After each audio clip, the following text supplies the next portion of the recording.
Kilometre കണക്കിന് ഒഴിഞ്ഞുകിടക്കുന്ന ഒരു വരണ്ട പ്രദേശം. അതിനൊത്ത നടുവിലായി ഒരു പഴയ പൊട്ടിപ്പൊളിഞ്ഞ വീട്. ആ വീടിനകത്തേക്ക് ചെന്ന് നോക്കിയവരാരും പിന്നെ ഇതുവരെ തിരിച്ചു വന്നിട്ടില്ല.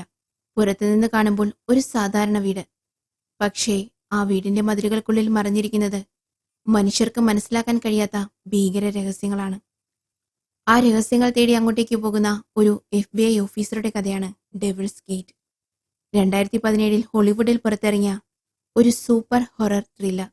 ഇതിലെ കഥ എന്താണെന്ന് ചോദിച്ചാൽ, അധികം ജനവാസമില്ലാത്ത ഒരു ഗ്രാമം. അവിടെ ഒരു അമ്മയും കുഞ്ഞിനെയും കാണാതെ ആവുകയാണ്. അവരെ കണ്ടുപിടിക്കുന്നതിന് വേണ്ടി കേസ് അസൈനായി ആ നാട്ടിലേക്ക് വരുന്ന ലേഡി ഡിറ്റക്റ്റീവ് ഓഫീസറാണ് നമ്മുടെ ഹീറോയിൻ. അവൾക്ക് ആദ്യം മുതലേ ആ കേസിൽ സംശയം കാണാതായ പെണ്ണിന്റെ ഭർത്താവിനെയാണ്. കാരണം അവൻ എന്തോ ഒളിക്കുന്നുണ്ട്. അതെന്താണെന്ന് കണ്ടുപിടിക്കുന്നതിന് വേണ്ടി അവന്റെ വീട്ടിലേക്ക് പോവുകയാണ് ഹീറോയിൻ. അതുവരെയും അവൾ വിചാരിച്ചതുപോലെ തന്നെയായിരുന്നു കാര്യങ്ങൾ. പക്ഷേ അവിടെ എത്തിയതിനു ശേഷം കഥ നമ്മൾ വിചാരിക്കുന്നതിൽ നിന്നും വേറൊരു ലെവലിലേക്ക് തന്നെ മാറുന്നു. തുടക്കം മുതൽ ഒടുക്കം വരെ അവളുടെ കൂടെ നമ്മളും ആ പിശാചിന്റെ വാതിലൂടെ അകത്തേക്ക് പോവുകയാണ്. Once again welcome to Film Teller. കൂട്ടുകാർ ഇതുവരെയും ചാനൽ സബ്സ്ക്രൈബ് ചെയ്തിട്ടില്ലെങ്കിൽ തീർച്ചയായും ഒന്ന് സബ്സ്ക്രൈബ് ചെയ്തിട്ട് കാണണേ. വരൂ, നമുക്ക് സിനിമയിലേക്ക് പോകാം. ഫിലിമിന്റെ ഫസ്റ്റ് സീനിൽ കിലോമീറ്റർ കണക്കിന് നീണ്ടു കിടക്കുന്ന ഒരു വിജനമായൊരു സ്ഥലമാണ് കാണിക്കുന്നത്. ആളുകളോ വീടുകളോ മരങ്ങളോ ഒന്നുമില്ലാത്ത ഒരു ഒഴിഞ്ഞ വരണ്ട ഭൂമി. അതിന്റെ നടുവിലൂടെ ഒരു കാർ വേഗത്തിൽ പോകുന്നുണ്ട്. ആ കാർ പെട്ടെന്ന് അവിടെ വെച്ച് ബ്രേക്ക് ഡൗൺ ആവുകയാണ്. അപ്പോൾ കാറിൽ നിന്നും ഒരാൾ ഇറങ്ങി നോക്കുമ്പോൾ അയാൾക്ക് മനസ്സിലാവുന്നു താൻ പെട്ടിരിക്കുകയാണ്. കാരണം അവിടെ ഒരു മനുഷ്യൻ പോലുമില്ല. തീർത്തും ഒറ്റപ്പെട്ട ഒരു പ്രദേശം. അവിടെ നിന്നും ഒരു വശത്തേക്ക് നോക്കുമ്പോൾ അകലെയായ ഒരു വീട് കാണാം. ശരി, അവിടെ ആരെങ്കിലും ഉണ്ടെങ്കിൽ വണ്ടി ശരിയാക്കാൻ സഹായം ചോദിക്കാമെന്ന് വിചാരിച്ച് അതിനടുത്തേക്ക് ചെല്ലുമ്പോഴാണ് അയാൾ മനസ്സിലാക്കുന്നത് വ്യത്യസ്തമായൊരു വീടാണതെന്നത്. ഗേറ്റെല്ലാം തുരുമ്പ് പിടിച്ച് വല്ലാതായിരിക്കുന്നു. ആ വീട്ടിലെ ജനാലകളും ഡോറുമെല്ലാം മരപ്പലകളും മറ്റു സാധനങ്ങളും കൊണ്ട് അടിച്ചു മറച്ചു വെച്ചിരിക്കുന്നു. കൂടാതെ ആ വീടിനു ചുറ്റും കമ്പികളും മറ്റു സാധനങ്ങളും വളഞ്ഞുകെട്ടി തൂക്കിയിട്ടിരിക്കുന്നു. ഒരു വിചിത്രമായ വീട്. എന്തുമാവട്ടെ, ആരെങ്കിലും അവിടെ ഉണ്ടോ, സഹായം എന്തെങ്കിലും ലഭിക്കുമോ എന്ന് അയാൾ ഉറക്കെ വിളിച്ചു ചോദിക്കുന്നു. ഞാനിതിലൂടെ പോകുന്ന വഴി വണ്ടി ബ്രേക്ക് ഡൗൺ ആയി. ഇവിടെ ആരെങ്കിലും ഉണ്ടോ, എന്തെങ്കിലും സഹായം കിട്ടുമോ എന്നയാൾ ഉറക്കെ വിളിച്ച് ചോദിച്ചുകൊണ്ടിരിക്കുകയാണ്. അകത്തുനിന്ന് ആളനക്കമൊന്നും കേൾക്കുന്നില്ല. അതുകൊണ്ട് തന്നെ ആ വീടിന് ചുറ്റുമൊന്നും നടന്നു നോക്കുന്നു. അപ്പോഴാണ് ബാക്ക് സൈഡിലെ ബേസ്മെന്റിന് താഴെ എന്തോ ഒരു ശബ്ദം കേൾക്കുന്നത് പോലെ അയാൾക്ക് തോന്നിയത്. എന്താണെന്നറിയാനായി അങ്ങോട്ടേക്ക് ചെന്ന് നോക്കുമ്പോഴാണ് മനസ്സിലാവുന്നത് അതിനകത്ത് ഒരാളുണ്ട്. അയാൾ ആരെയോ ചീത്ത പറഞ്ഞ് അടിക്കാൻ പോകുന്ന സീനാണ് ഇയാൾ കാണുന്നത്. ഫേസ് വ്യക്തമല്ല, പക്ഷേ അവിടെ എന്തോ ഒരു കുഴപ്പമുണ്ടെന്ന് അയാൾക്ക് മനസ്സിലാവുന്നു. എന്തോ വലിയ പ്രശ്നം നടക്കുകയാണ്. ഞാനിതിൽ തലയിടേണ്ട, വേഗം രക്ഷപ്പെടാമെന്ന് കരുതി ആ വന്നവൻ 2 സ്റ്റെപ്പ് ബാക്കിലേക്ക് കാലെടുത്ത് വെക്കുമ്പോഴാണ് അവൻ ആ കിണിയിൽ പെടുന്നത്. അവൻ അയ്യോ എന്നും പറഞ്ഞ് അലറിക്കരയുകയാണ്. എന്താണെന്ന് നോക്കാനായി അവൻ കാൽ വലിച്ചെടുത്ത് പുറത്തേക്ക് വെക്കുമ്പോഴാണ് മനസ്സിലാവുന്നത് ഈ കരടിക്കൊക്കെ വെക്കുന്ന ഒരു തരം നല്ല കൂർത്ത പല്ലുകളുള്ള കെണിയില്ലേ, അത് അവന്റെ കാലിലേക്ക് വന്ന് അടിച്ചു കയറിയിരിക്കുകയാണ്. വേദന കൊണ്ട് അവൻ പുളയുകയാണ്. അറിയാതെ അവൻ വേദന കൊണ്ട് ഉറക്കെ കരഞ്ഞു പോകുന്നു. അപ്പോഴാണ് വീടിനകത്തു നിന്നും പട്ടികളുടെ കുര കേൾക്കുന്നത്. വന്നവന് മനസ്സിലായി ഇവിടെ ഇനി അധികം നിൽക്കുന്നത് പന്തിയല്ല. ആ പട്ടികൾ ഇങ്ങോട്ടേക്ക് മണത്തു വരും മുമ്പ് ഇവിടെ നിന്ന് ഓടി രക്ഷപ്പെടണമെന്ന് വിചാരിച്ച് ആ ട്രാപ്പിൽ നിന്നും കാലൊരുവിധം വലിച്ചൂരി 2 അടി മുന്നോട്ട് വെച്ചതും പെട്ടെന്ന് ദേ ഇതുപോലൊരു കമ്പി വന്ന് അവന്റെ ശരീരത്തിലേക്ക് പതിക്കുകയാണ്. കൂർത്ത കമ്പികൾ കൊണ്ടുള്ള വലിയൊരു ട്രാപ്പ്. ആ കമ്പികൾ മൊത്തം അവന്റെ ശരീരത്തിൽ കുത്തിക്കയറിയിരിക്കുന്നു. ആ വന്നവൻ അവിടെ വെച്ച് തന്നെ ആ ഒരൊറ്റ അടിക്ക് തീർന്നിരിക്കുന്നു. അവിടെ വെച്ച് ക്യാമറ നേരെ മുകളിലേക്ക് സൂം ചെയ്യുകയാണ്, ആ കറുത്ത മേഘങ്ങൾക്കിടയിലേക്ക്. ആ മേഘങ്ങൾക്കിടയിൽ ഡെവിൾസ് ഗേറ്റ് എന്ന ഫിലിമിന്റെ പേര് എഴുതി വരുന്നിടത്താണ് സിനിമ തുടങ്ങുന്നത്. അടുത്ത സീനിൽ ഒരു ചെറിയ പ്ലെയിൻ വന്ന് ലാൻഡ് ആവുന്നതാണ് കാണിക്കുന്നത്. അവിടെ ഒരു കാറിൽ ഒരു പോലീസുകാരൻ വെയിറ്റ് ചെയ്യുന്നുണ്ട്. അവന്റെ പേരാണ് കോൾഡ്. അവനൊരു ഡെപ്യൂട്ടി ഷെരീഫാണ്. നമ്മുടെ നാട്ടിലെ പോലീസിനെ പോലെ തന്നെയാണ് US ലും UK ലും ഷെരീഫ് എന്ന് പറയുന്നത്. ഇപ്പോ അവൻ ആരെ വെയിറ്റ് ചെയ്യണമെന്ന് ചോദിച്ചാൽ ദേ ഈ വരുന്ന പെണ്ണിന് വേണ്ടിയാണ്. ഇതാണ് നമ്മുടെ heroine, FBI special agent Daria Francis. ആ നാട്ടിലെ ഏതോ ഒരു കേസ് സോൾവ് ചെയ്യാൻ വേണ്ടിയാണ് അവളെ ഇങ്ങോട്ട് അയച്ചിരിക്കുന്നത്. ഹീറോയിനെ കുറിച്ച് പറയുകയാണെങ്കിൽ അവളൊരു അടിപൊളി ഓഫീസറാണ്. നല്ല ഡിസിപ്ലിനായ, നല്ല കഴിവുള്ള, ഒരു സ്ട്രോങ് ആറ്റിറ്റ്യൂഡുള്ള ഒരു ഡിറ്റക്റ്റീവ്. അടുത്ത സീനിൽ കാണിക്കുന്നത് ആ ഒരു ഒറ്റപ്പെട്ട വീട്ടിലെ ട്രാപ്പിൽ മരിച്ചു കിടക്കുന്ന ആളുടെ ബോഡിയും ആ ബോഡിയെ ദേഷ്യത്തോടെ നോക്കി നിൽക്കുന്ന ഒരാളിനെയും കൂടെ ഒരു പട്ടിയുമാണ്. നമ്മുടെ ഡിറ്റക്റ്റീവ് സ്റ്റേഷനിലേക്ക് വരുന്നു. അതൊരു പോലീസ് സ്റ്റേഷനാണെങ്കിലും അവിടെ പ്രോപ്പറായി കാര്യങ്ങളൊന്നും നടക്കുന്നില്ല എന്ന് തോന്നിക്കും വിധമാണ് അവിടെയുള്ള ആളുകളുടെ പെരുമാറ്റം. കാരണം ഹീറോയിൻ പോയി റിസപ്ഷനിലെ ലേഡിയോട് ചോദിക്കുന്നുണ്ട്, ഹെഡ് ഷെരീഫ് ഇല്ലേ എന്ന്. അപ്പോൾ ആ ലേഡി പറയുന്നു, ആ സൈഡിലുള്ള കസേരയിൽ പോയിരുന്നുള്ളൂ, സാർ വരാൻ നേരമാകുന്നേയുള്ളൂ എന്ന്. അപ്പോഴേക്കും നമ്മുടെ ഡിറ്റക്റ്റീവ് പറയുന്നു, 1 മണിക്ക് അപ്പോയിന്റ്മെന്റ് എന്ന് പറഞ്ഞാൽ അദ്ദേഹം 1 മണിക്ക് ഇവിടെ ഉണ്ടായിരിക്കണം. അവിടെ എങ്ങാനും പോയിരിക്കും മാഡം എന്ന് അവർ പറയുന്നു. അപ്പോൾ അലസമായ ആ ലേഡി അവിടെ പോയിരിക്കുന്നു. കുറച്ചു കഴിഞ്ഞ് ഹെഡ് ഷെരീഫ് അങ്ങോട്ടേക്ക് വരുന്നുണ്ട്. പക്ഷെ അയാളും ഒരു അലസതയോടെയാണ് കാര്യങ്ങൾ കൈകാര്യം ചെയ്യുന്നത് എന്ന് തോന്നിപ്പിക്കും വിധമാണ് അയാളുടെയും പെരുമാറ്റം. ഒരു 5 നിമിഷം ക്ഷമയോടെ ഇരിക്കുമെന്ന് അയാളും നമ്മുടെ ഹീറോയിനോട് പറഞ്ഞിട്ട് അയാൾ പയ്യെ പോയി അയാളുടെ കൈയെല്ലാം ക്ലീൻ ചെയ്ത് അങ്ങോട്ടേക്ക് വരികയാണ്. എന്നിട്ട് ഷെരീഫ് കാര്യങ്ങൾ വിശദീകരിക്കുന്നു. ഈ നാട്ടിലെ കാര്യം പറയുകയാണെങ്കിൽ ഒരമ്മയും കുട്ടിയും കാണാതായിട്ടുണ്ട് എന്ന് പറഞ്ഞു തീരും മുമ്പേ നമ്മുടെ ഡിറ്റക്റ്റീവ് പറയുന്നു, ഞാൻ ഇങ്ങോട്ടേക്ക് വരുന്നതിന് മുമ്പ് തന്നെ കേസ് ഫയൽ പഠിച്ചു കഴിഞ്ഞിരിക്കുന്നു. എനിക്ക് ആദ്യമേ തന്നെ ഡൗട്ട് തോന്നിയത് അവരുടെ ഭർത്താവിനെ തന്നെയാണ്. കാരണം അയാളല്ല ഭാര്യയും കൊച്ചിനെയും കാണാനില്ല എന്ന് പരാതിപ്പെട്ടിരിക്കുന്നത്. കാണാതായ പെണ്ണിന്റെ ചേച്ചിയാണ് പരാതിപ്പെട്ടിരിക്കുന്നത്. അതിൽ തന്നെ എന്തോ ഒരു നിഗൂഢതയുണ്ട്. എനിക്ക് അവനെ കണ്ട് ചോദ്യം ചെയ്യണം. അപ്പോൾ ഷെരീഫ് പറയുന്നു, നോക്കൂ ലേഡി ഓഫീസർ, ഞങ്ങൾ കുറച്ചധികം നാൾ ഈ കേസിനെ കുറിച്ച് നന്നായി അന്വേഷിച്ചതാണ്. നിർഭാഗ്യവശാൽ ഞങ്ങൾക്ക് കൂടുതൽ തെളിവുകളൊന്നും ലഭിച്ചില്ല. പക്ഷേ ജാക്സനെ സംശയിക്കും വിധം അവനെതിരെ ഒരു തെളിവും കിട്ടിയിട്ടില്ല. ഈ ജാക്സൺ എന്ന് പറയുന്നതാണ് കാണാതായ പെണ്ണിന്റെ ഭർത്താവ്. അവനെതിരെ ഒരു തെളിവും കിട്ടാത്തത് കൊണ്ട് തന്നെ അവനെ ബുദ്ധിമുട്ടിക്കാൻ ഞാൻ അനുവദിക്കില്ല. അവനെ കാണാൻ കുറച്ച് റഫാണെങ്കിലും ആളൊരു പാവാണ്, അത് ഞങ്ങൾക്കറിയാം. നിങ്ങളൊരു കാര്യം ചെയ്യൂ, ഈ കാണാതെ പോയ അവരുടെ കാറൊന്ന് കണ്ടുപിടിച്ചു തരാൻ പറ്റുമോ? ഒന്ന് ശ്രമിച്ചു നോക്കൂ. അങ്ങനെയെങ്കിൽ അവരെ കണ്ടുപിടിക്കുന്നത് എളുപ്പമായിരിക്കും. അപ്പോൾ ഡിറ്റക്റ്റീവ് പറയുന്നു, ഏത് അന്വേഷിക്കണ്ട എന്ന് എനിക്ക് നന്നായി അറിയാം. ദയവ് ചെയ്ത് എൻ്റെ ഇൻവെസ്റ്റിഗേഷനിൽ തലയിടാതിരുന്നാൽ മതിയെന്ന്. ഇത് കേട്ടതും ഹെഡ് ഷെരീഫ് ഒന്ന് ചൂളിപ്പോകുന്നു. അയാളും വിട്ടുകൊടുക്കുന്നില്ല. ദേ നോക്കൂ മാഡം, ഞാൻ വീണ്ടും പറയുകയാണ്, ഞങ്ങൾ ഈ കേസിനെ കുറിച്ച് ഒരുപാട് അന്വേഷിച്ചതാണ്. ജാക്സന് മേലെ ഒരു സംശയവുമില്ല. അവനെ വെറുതെ വിട്ടേക്കണം. ഞങ്ങൾക്ക് അവനെ അറിയാവുന്നതാണ്. വേണമെങ്കിൽ ദേ ഈ കോഡിനോട് ചോദിച്ചു നോക്കൂ. അവർ ഒരുമിച്ച് പഠിച്ചതാണ് എന്ന് പറഞ്ഞ് കോഡിനെ ചൂണ്ടിക്കാണിക്കുന്നു. ഇത് കേട്ടതും ദേഷ്യം വന്ന ഡിറ്റക്റ്റീവ് അവിടെ നിന്നും എഴുന്നേറ്റ് നിന്ന് പറയുന്നു, നിങ്ങൾക്ക് എങ്ങനെ അറിയാം അവനൊന്നും ചെയ്തിട്ടില്ല എന്ന്? അത് നിങ്ങളാണോ തീരുമാനിക്കുന്നത്? ഇൻവെസ്റ്റിഗേറ്റ് ചെയ്തിട്ട് ഞാൻ തീരുമാനിക്കും അത് എന്നും പറഞ്ഞ് ദേഷ്യത്തോടെ അവിടെ നിന്നും അവർ പോകുന്നു. അടുത്ത സീനിൽ വീണ്ടും ജാക്സനെ തന്നെയാണ് കാണിക്കുന്നത്. ഈ ജാക്സനെ നിങ്ങൾക്ക് മനസ്സിലായോ? സിനിമയുടെ തുടക്കത്തിൽ ആ കാറിൽ നിന്ന് ഇറങ്ങി വന്ന ആളെ ട്രാപ്പ് ചെയ്ത് കൊന്നില്ലേ? അവിടെ ഉണ്ടായിരുന്ന അതേയാൾ തന്നെയാണ് ഈ ജാക്സൺ.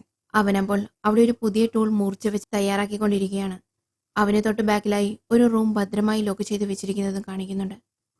എന്നിട്ട് അവൻ ആ റൂമിന്റെ ഡോറിനടുത്ത് പോയി പറയുന്നുണ്ട്, വായടച്ചുപൂട്ടി മിണ്ടാതിരുന്നോ അവിടെ, ഞാൻ അങ്ങോട്ട് വന്നാൽ അടിച്ചു കൊന്നുകളയെന്ന് എന്നും പറഞ്ഞ് അവൻ ആ ഡോറിൽ അടിക്കുകയാണ്. കേസ് ഇൻവെസ്റ്റിഗേറ്റ് ചെയ്യുന്നതിനായി ഒരു കാറിൽ പോകുന്ന സീനാണിത്. ആ സമയത്ത് നമ്മുടെ ഹീറോയിൻ പോക്കറ്റിൽ നിന്നും സിഗരറ്റും ലൈറ്ററും എടുക്കുന്നുണ്ട്. അപ്പോൾ കോൾഡ് പറയുന്നു, സോറി മാഡം, കാറിലിരുന്ന് സിഗരറ്റ് വലിക്കാൻ പറ്റില്ല എന്ന്. ഇത് കേട്ടതും അവൾ പറയുന്നു, അതിനാര് വലിക്കുന്നു? വലിയല 5 വർഷം മുമ്പ് വിട്ടതാണ്. പിന്നെ ഒരു രസത്തിന് ഇത് കൊണ്ട് നടക്കുന്നു, അത്രയുള്ളൂ. അവർ ആദ്യം നേരെ പോകുന്നത് കാണാതായ പെണ്ണിന്റെ ചേച്ചിയെ കാണാനാണ്. കാരണം അവരാണ് ആ പരാതി കൊടുത്തിരിക്കുന്നത്. അവൾ അവിടെ എത്തി ആദ്യം ചോദിക്കുന്നത് ജാക്സനെ കുറിച്ചാണ്. അപ്പോൾ ആ സ്ത്രീ പറയുന്നു, ജാക്സണും ഞങ്ങളുടെ ഫാമിലിയും ഒരിക്കലും സെറ്റാവില്ല. അതെന്താ സെറ്റാവാത്തത്? അവനൊരു ടൈപ്പാണ്, പെട്ടെന്ന് ദേഷ്യം വരും. ഒരു സൈക്കോ മാതിരിയാണ് ചിലപ്പോൾ അവന്റെ പ്രവർത്തികൾ. എന്തെപ്പോ കാണിക്കുന്നു എന്ന് നമുക്ക് പറയാൻ പറ്റില്ല. ഇത് പറഞ്ഞുകൊണ്ടിരിക്കുമ്പോൾ അടുത്ത സീനിൽ ജാക്സനെയാണ് കാണിക്കുന്നത്.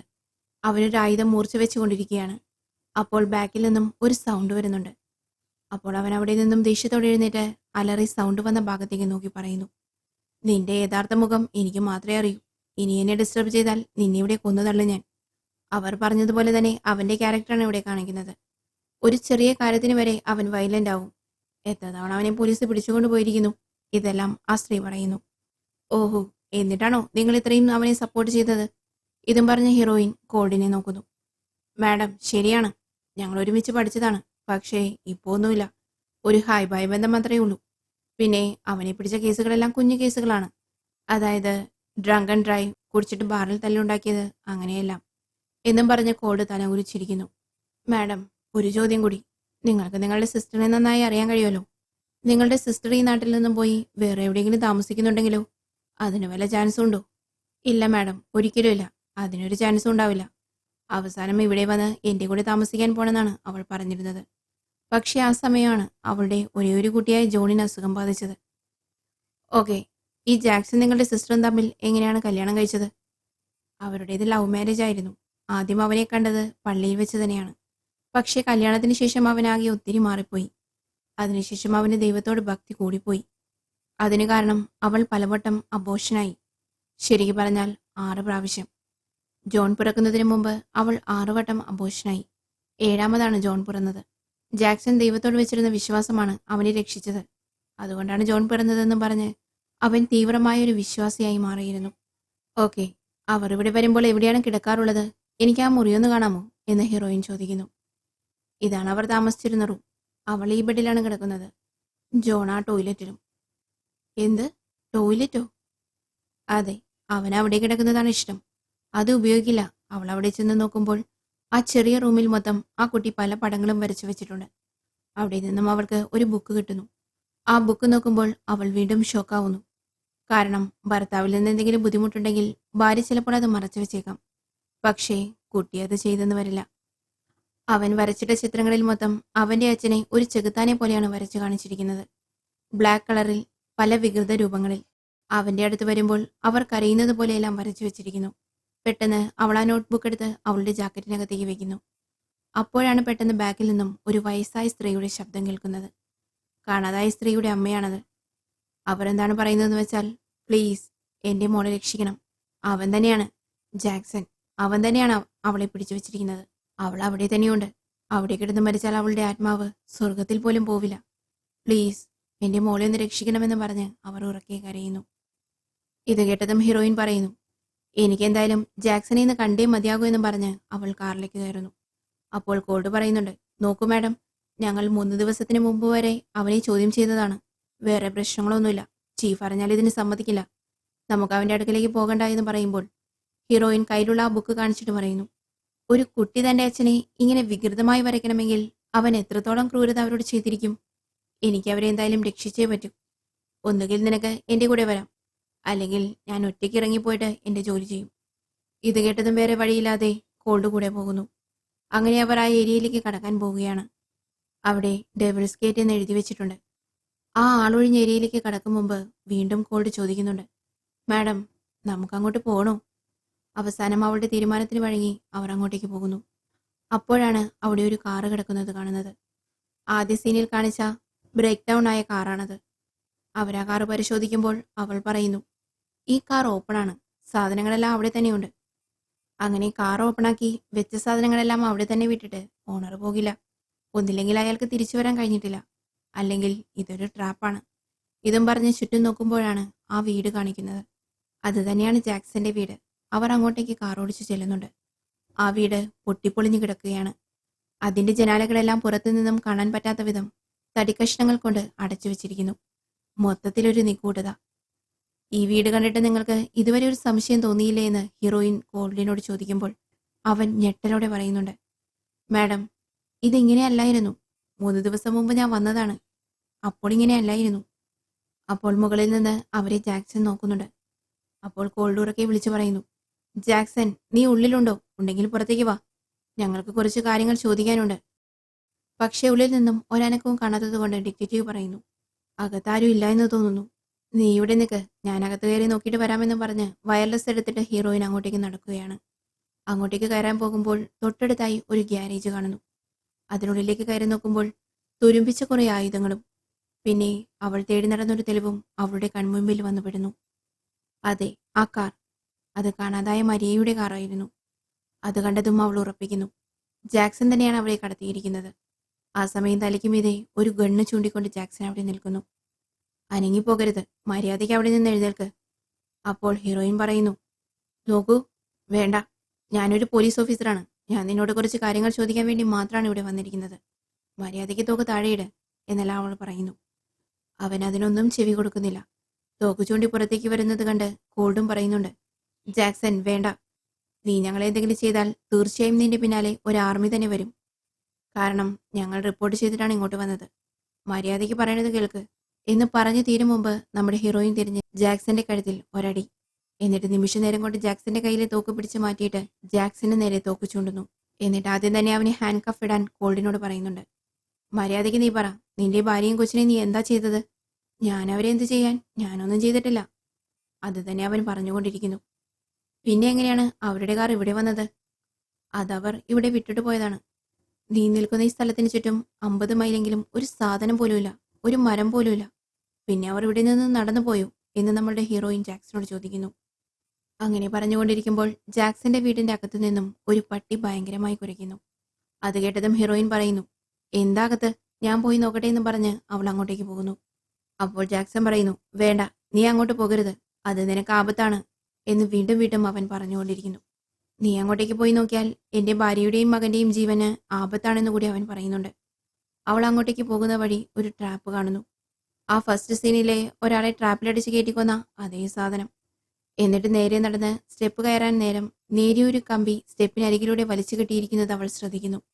അതുപോയി അറ്റാച്ച് ചെയ്തിരിക്കുന്നത് ഒരു വലിയ കൂർത്തമ്പ് പോലെയുള്ള ഒരു ഗണ്ണിലാണ്. അതിൽ ചവിട്ടിയാൽ അത് വന്ന് അവിടെ നിൽക്കുന്ന ആളുടെ കാലിൽ തറയ്ക്കും. അവൾ അത് കണ്ടിട്ട് ഇവൻ എന്തൊക്കെയാണ് ഇവിടെ ചെയ്യുന്നതെന്ന് ആലോചിച്ച് അതിൽ തൊടാതെ അകത്തേക്ക് പോകുന്നു.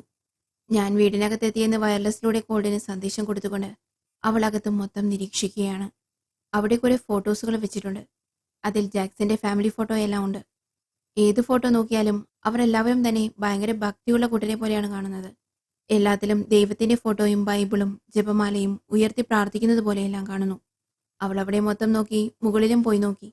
ഇനി താൻ ബേസ്മെന്റിൽ പോയി നോക്കാൻ പോവുകയാണെന്ന് വയർലെസ്സിലൂടെ പറയുമ്പോൾ ജാക്സൺ അവിടെ നിന്ന് പറയുന്നു, വേണ്ട, അങ്ങോട്ട് പോകരുത് എന്നവൻ അവിടെ കിടന്ന് ഉച്ചത്തിൽ വിളിച്ചു പറയുകയാണ്. അവൾ ബേസ്മെന്റിൽ പോയി നോക്കുമ്പോൾ അവിടെ കുറെ പലതരത്തിലുള്ള ആയുധങ്ങൾ നിരത്തി വെച്ചിരിക്കുകയാണ്. അതെല്ലാം കണ്ട് എന്താണെന്ന് നോക്കുമ്പോൾ ഒരു ഡോറ് ലോക്ക് ചെയ്ത് വളരെ സെക്യൂറാക്കി വെച്ചിരിക്കുന്നു. ആ വാതിലിൽ ഒരു വലിയ വാക്കത്തി കൂടി വെച്ചിട്ടുണ്ട്. അതിനുള്ളിൽ എന്താണെന്ന് അവൾ ചിന്തിക്കുകയാണ്. ഇനി ആ വാതിലിനുള്ളിലാണോ അവന്റെ ഭാര്യയും കുഞ്ഞിനെ ഇട്ടിരിക്കുന്നത് എന്ന് പോലും അവൾ ചിന്തിക്കുന്നു. അവൾ പയ്യെ ആ ഡോറ് തുറന്ന് ഉള്ളിലേക്ക് പോകുന്നു. അവിടെ ഉള്ളിൽ ഒരു നായ എന്തോ ഒന്ന് നോക്കി ഭയങ്കരമായി കുരച്ചുകൊണ്ടിരിക്കുന്നു. അവൾ അവിടെ എന്താണെന്ന് നോക്കുമ്പോൾ അവിടെ മൊത്തം ആകെ ഒരു ചെറിയ വൈബ്രേഷൻ ഉണ്ടാകുന്നു. പെട്ടെന്ന് അവിടെയുള്ള ലൈറ്റ് എല്ലാം അനങ്ങുന്നു. അവിടെ മൊത്തം ആകെ ഒരു ചെറിയ വൈബ്രേഷൻ ഉണ്ടാകുന്നു. അവൾക്കൊന്നും മനസ്സിലാവുന്നില്ല. നമ്മുടെ ഹീറോയിൻ വേഗം അടുത്തുണ്ടായിരുന്ന ഒരു റാന്തലെടുത്ത് കത്തിക്കുന്നു. എന്നിട്ട് നായ കുരക്കുന്ന ഭാഗത്തേക്ക് നടന്നു ചെല്ലുന്നു. നോക്കുമ്പോൾ അവിടെ ഇരുമ്പടികളുള്ള 2 കൂടുകൾ കാണുന്നുണ്ട്. അതിനുള്ളിലൂടെ നോക്കുമ്പോൾ ആ കൂട്ടിലൊന്നിൽ എന്തോ അഴുകിയൊരു സാധനം പോലെ കാണുന്നു. അവൾ ആ കോലുകൊണ്ട് അതിലേക്ക് ഒന്ന് കുത്തി നോക്കുമ്പോൾ അതിൽ നിന്നും എന്തോ ഒരു നീണ്ട നാക്ക് പോലെ ആ കോലിലേക്ക് ചുറ്റിപ്പിടിക്കുന്നു. അവള് പേടിച്ചെഴുന്നേറ്റ് അപ്പുറത്തെ കൂട്ടിലേക്ക് നോക്കുമ്പോൾ അതിലെന്തോ ഒരു വികൃത രൂപമുള്ള ഒരു ജീവി നിൽക്കുന്നത് കാണുന്നു. അവൾക്കത് എന്താണെന്ന് പോലും മനസ്സിലാകുന്നില്ല.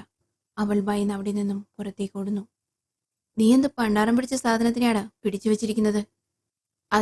അതൊരു ഡിമൻ. എന്ത് ഡിമനായെന്ന് അവൾ ചോദിക്കുമ്പോൾ ജാക്സൺ പറയുന്നു, ഡിമൻ, അതെ, ഒരു ഭൂതാണ്. ഒരു പ്രീസ്റ്റിന് വേണ്ടി ജോലി ചെയ്യുന്ന ഒരു ഭൂതം. ആകാശത്ത് നിന്ന് വന്ന ഒരു ഏഞ്ചൽ. എന്താ, ആകാശത്തിൽ ഏഞ്ചൽ നല്ല സൗന്ദര്യത്തോടെ ഇരിക്കുള്ളൂ എന്നുണ്ടോ? ചിലപ്പോൾ അത് നമ്മളെ ഭയപ്പെടുത്തുകയും ചെയ്യും. അങ്ങനെ അവനൊരു സെൻസുമില്ലാതെ എന്തൊക്കെയോ പറഞ്ഞുകൊണ്ടിരിക്കുന്നു. അപ്പോൾ അപ്പുറത്തെ കൂട്ടിൽ വേറെ എന്തോന്ന് അഴുകിയിരുന്നില്ലേ, അതെന്തായെന്ന് അവൾ ചോദിക്കുന്നു. അത് ഞാൻ പിടിക്കുമ്പോൾ മുകളിലായിരുന്നു. അപ്പോൾ അത് ഡ്രസ്സൊക്കെ ഇട്ടിരുന്നു. ഇപ്പോൾ അത് അഴുകി അങ്ങനെ ആയിരിക്കുന്നു. എന്ത് ഡ്രസ്സോ എന്ന് ഹീറോയിൻ ചോദിക്കുന്നു. അതെ, ഡ്രസ്സ് തന്നെ. നീ എന്താ അവിടെ കണ്ടത്? വല്ല മൃഗത്തെയാണെന്നാണോ വിചാരിച്ചു വെച്ചിരിക്കുന്നത്? അങ്ങനെയെല്ലാം അവൻ പറഞ്ഞുകൊണ്ടിരിക്കുമ്പോൾ ഹീറോയിൻ പറയുന്നു, കോഡ്, നീ ഇവനെ അറസ്റ്റ് ചെയ്, സ്റ്റേഷനിലേക്ക് കൊണ്ടുപോകാമെന്ന് പറയുന്നു. അപ്പോൾ ജാക്സൺ ചോദിക്കുന്നു, നിനക്കെന്നെ അറസ്റ്റ് ചെയ്യാനുള്ള എന്ത് തെളിവാണുള്ളത്? അപ്പോൾ ഹീറോയിൻ പറയുന്നു, നീ തോക്കുചൂണ്ടി എന്നെ ഭീഷണിപ്പെടുത്തി, അതും മതിയെന്ന് പറഞ്ഞ് അവനെ പിടിച്ച് കാറിൽ കയറ്റുന്നു. എന്നിട്ട് ഹീറോയിൻ മൊബൈൽ എടുത്ത് കോൾ ചെയ്യാൻ നോക്കുമ്പോൾ അവളുടെ മൊബൈലിൽ സിഗ്നൽ കാണിക്കുന്നില്ല. അപ്പോൾ കോളിനോട് പറയുന്നു, മൊബൈൽ ഒന്ന് ട്രൈ ചെയ്യാൻ. അപ്പോൾ അവന്റെ മൊബൈലും വർക്കാവുന്നില്ല, വയർലെസ്സും വർക്കാവുന്നില്ല. ആ സമയം അവിടെ ആകാശം മൊത്തം ഇരുണ്ടുവരുന്നു. ഇനി ഇവിടെ നിന്നാൽ ശരിയാവില്ല, വേഗം നമുക്ക് പോകാമെന്ന് പറഞ്ഞ് അവർ രണ്ടുപേരും കാറിൽ കയറി കാർ സ്റ്റാർട്ട് ചെയ്യാൻ നോക്കുന്നു. പക്ഷേ കാറും സ്റ്റാർട്ടാവുന്നില്ല. ഇത് കണ്ട് ബാക്കിലിരുന്ന് ജാക്സൺ ചിരിക്കുന്നു.